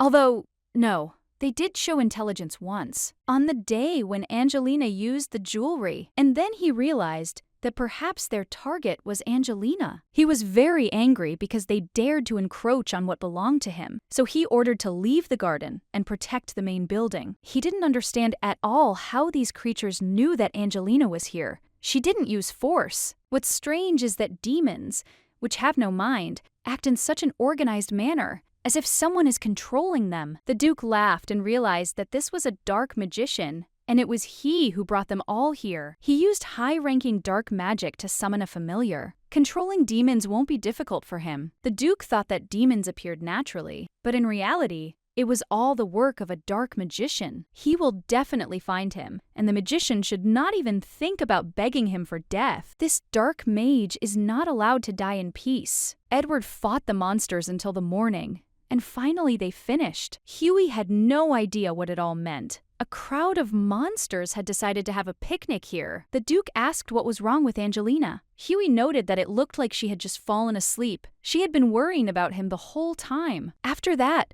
A sword flew at him. The man began to say that the master was taking on too much. Edward immediately went inside to meet the lady, but realized that if he went like this, he would dirty her. So he decided to take a bath first. After that, he came to her room. Luckily, she was fast asleep, so he decided to simply lie down next to her. After this, Angelina woke up and was surprised when she saw him next to her. Edward hugged her and told her that it was all over and that he was okay. Angelina was very happy to hear this, and then pressed herself against him and closed her eyes. Edward told her she could sleep peacefully and kissed her on the forehead. There is something that the gentleman needs to report to His Highness. Last night, monsters attacked the Duke of Crawford's estate. They don't have enough intelligence to move in an organized manner, just like during Catan, which is highly suspicious. Father said that Methos had the ability to control monsters, so he forced him to set up a protective barrier. This barrier prevents monsters from entering the Imperial Palace and other holdings.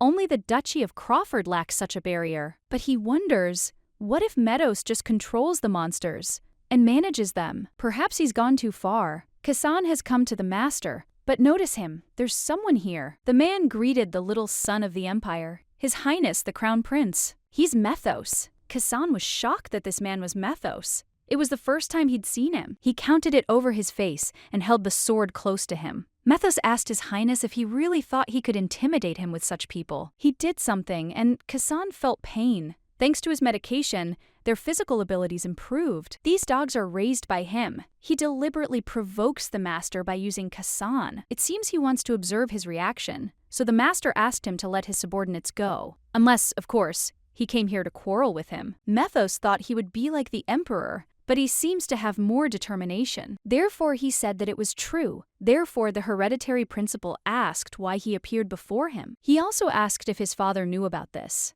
If His Highness the Crown Prince remained silent, His Highness the Emperor would not know about it. And the reason he came to him was because she had discovered a new weakness in the Duke of Crawford. The prince knows he said Crawford would die soon. That's true, but as he's already said, he can't yet say exactly when. Crawford may remain alive even after His Highness ascends the throne. Jernoa paused, thinking that his father hadn't said anything. So he asked why he was telling him this. Methos said they must prepare for the future. They would soon see a new rising sun. The prince couldn't understand how he dared to disdain His Majesty before his very eyes. Or perhaps he's plotting treason. Methos still respects His Majesty, but wishes only to have Crawford's decline attributed to him. And then she asked the gentleman what he would say and whether he would like to overthrow the Duke of Crawford with his own hands. On the day Jernoa was crowned Crown Prince, his father told him several secrets. By the way, I didn't understand what all this meant, Jernoa. The monsters appeared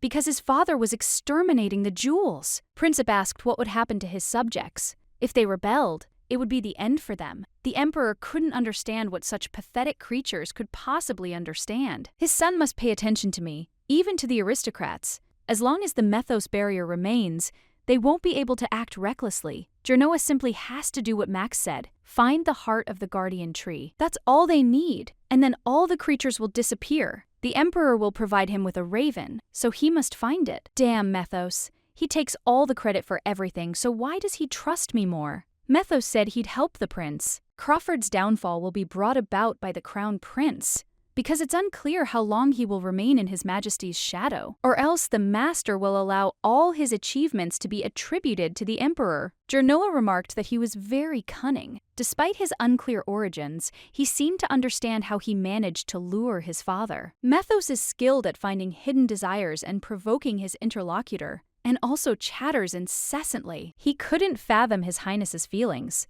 It was quite a sweet temptation. So the gentleman asked how he planned to deal with Crawford. Judging by past results, things weren't going so smoothly. This time, he wanted to use a foolproof method. All the prince needs to do is lure the dukes to the location he specifies, and he'll take care of the rest. They'll communicate via an amulet. Jernoa agreed and asked him to let him know when he was ready. Methos was grateful for listening to his request. At this point, he digresses. Kasan, ask the gentleman if he really believed this guy. The man said that of course not, and he was just using him to get what they both wanted. Perhaps for him, he and his father are nothing more than a piece on a chessboard. He remembered the Emperor saying that he should simply follow his master's orders. So he told Kasan that once he found the heart, he should not tell anyone, because no one should know about it. Methos shouldn't think he has an advantage, because he's like a father to me. By the way, the man Crawford was looking for recently, he's wondering what's wrong with him. Kassan believed his master was talking about the unknown man.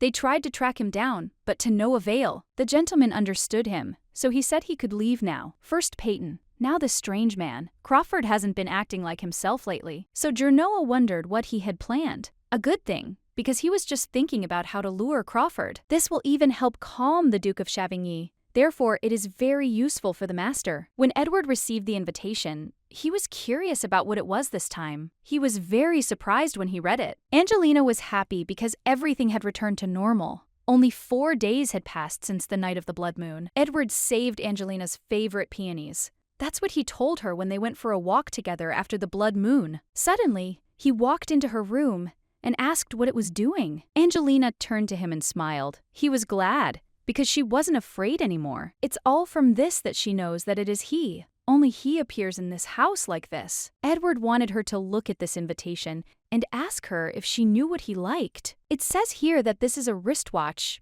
which is surprising. Perhaps the Crown Prince and Olivier originally wore it to their engagement ceremony. Then came the peak of popularity of these watches, although it was still early for this fashion. Angelina pointed out that it was Charlotte's catalog. They brought it to him as if he were a VIP client because he'd only bought a couple of things, and they were already calling him a VIP, which was so funny. They spent the equivalent of several mansions that day, so calling it a pair of things seems odd. Edward said the watches were issued as a pair. The lady was surprised by this, and he remarked that it would be great if they put them on. She loves it when it's time to do something together. And anyway, that's what he likes. The Duke said that you can't understand it from just one picture, so you have to see it in person and decide. Angelina was shocked that he was going to go right now. It's a limited edition and there are only a few left. He told her he had things to do, but he doesn't care anymore. Hughie was simply delighted when he saw the gentleman and learned that he had listened to his sincere request. He asked how the lady had been chewing all this time.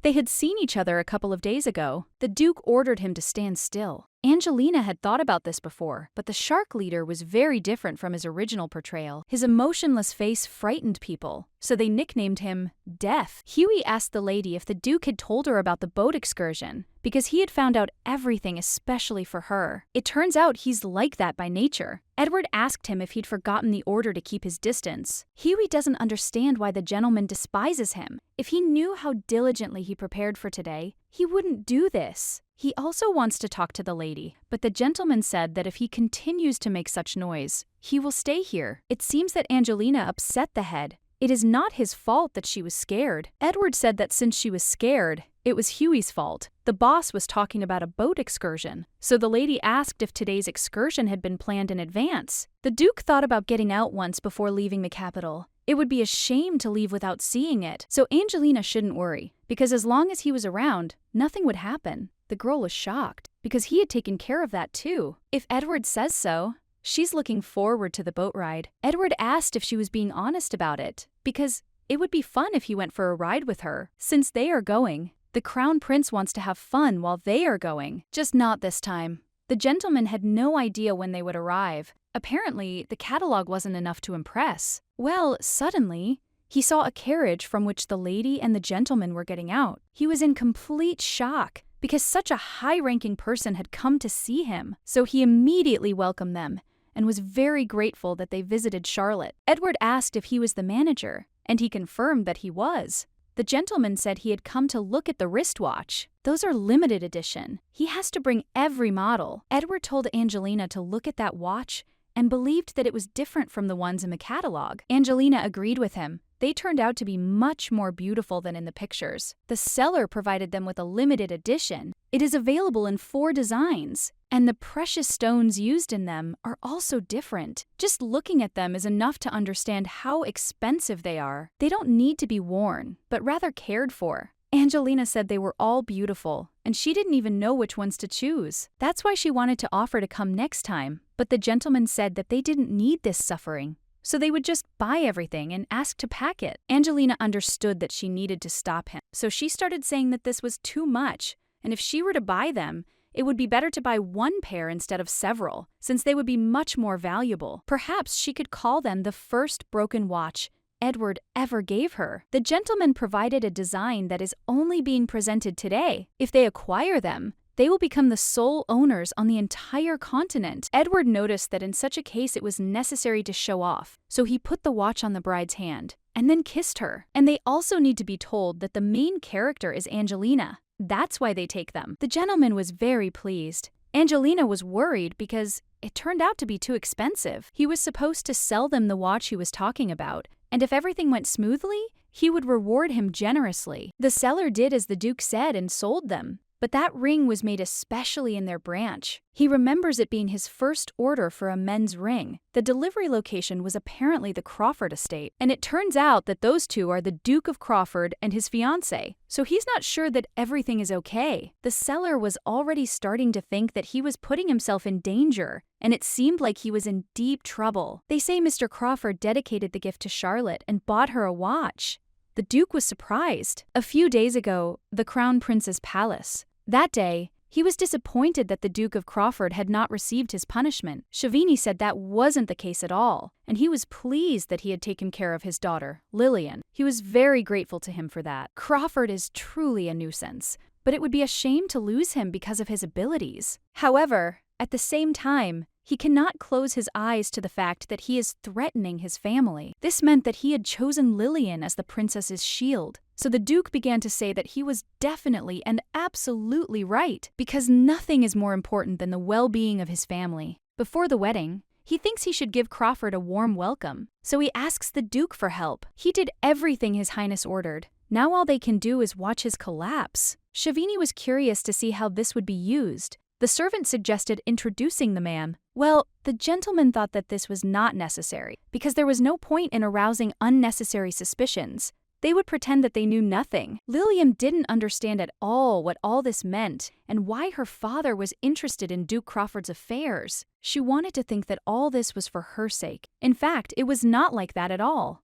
But she was very happy. Just recently, her father told her that this man was a crazy bastard, and it was better not to get involved with him. He told her about it, but he still plans to deal with him somehow. Buying him a watch isn't enough punishment. Lillian was very curious, so she decided that she needed to go and find out for herself. This is what he really wanted to buy: a pocket watch. Inconvenient for women to wear. Plus, it's a pair of watches, so of course he wanted them. He and Angelina now have a pair of watches, so he's very happy. He continued to expand her collection and asked what she wanted to buy next. It's so great. It's not that Angelina doesn't like it, but she really enjoys it. Suddenly, a girl turned to Angelina and said that this flower suited her very well. Angelina believed that this girl was selling flowers to support herself. Angelina told Edward that she wanted this rose, so she asked him to buy it for her. Edward said that he couldn't pass by the flowers, so he turned to the girl and asked her to give him everything she had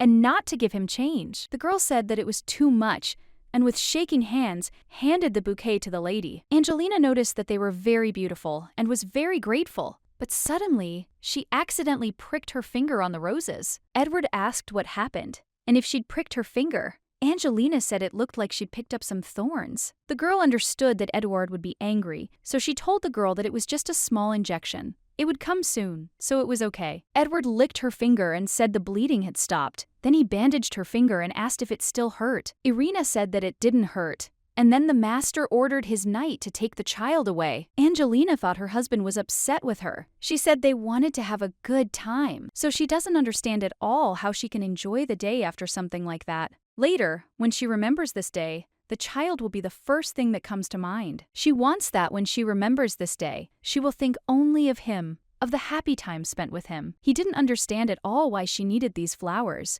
but he still agreed with her. Angelina said she really liked them and took them again. Edward never gets mad at her. He's just upset because she got hurt. Well, he cured her, and now Angelina doesn't feel any pain at all, so she asks him not to be angry with this child. Edward promised to think about it and smiled at her, and then she asked how she felt. Angelina didn't quite understand what he was talking about. And where did her husband want to know if she was happy now? If she thinks about it, she doesn't even remember the last time they spent time so peacefully.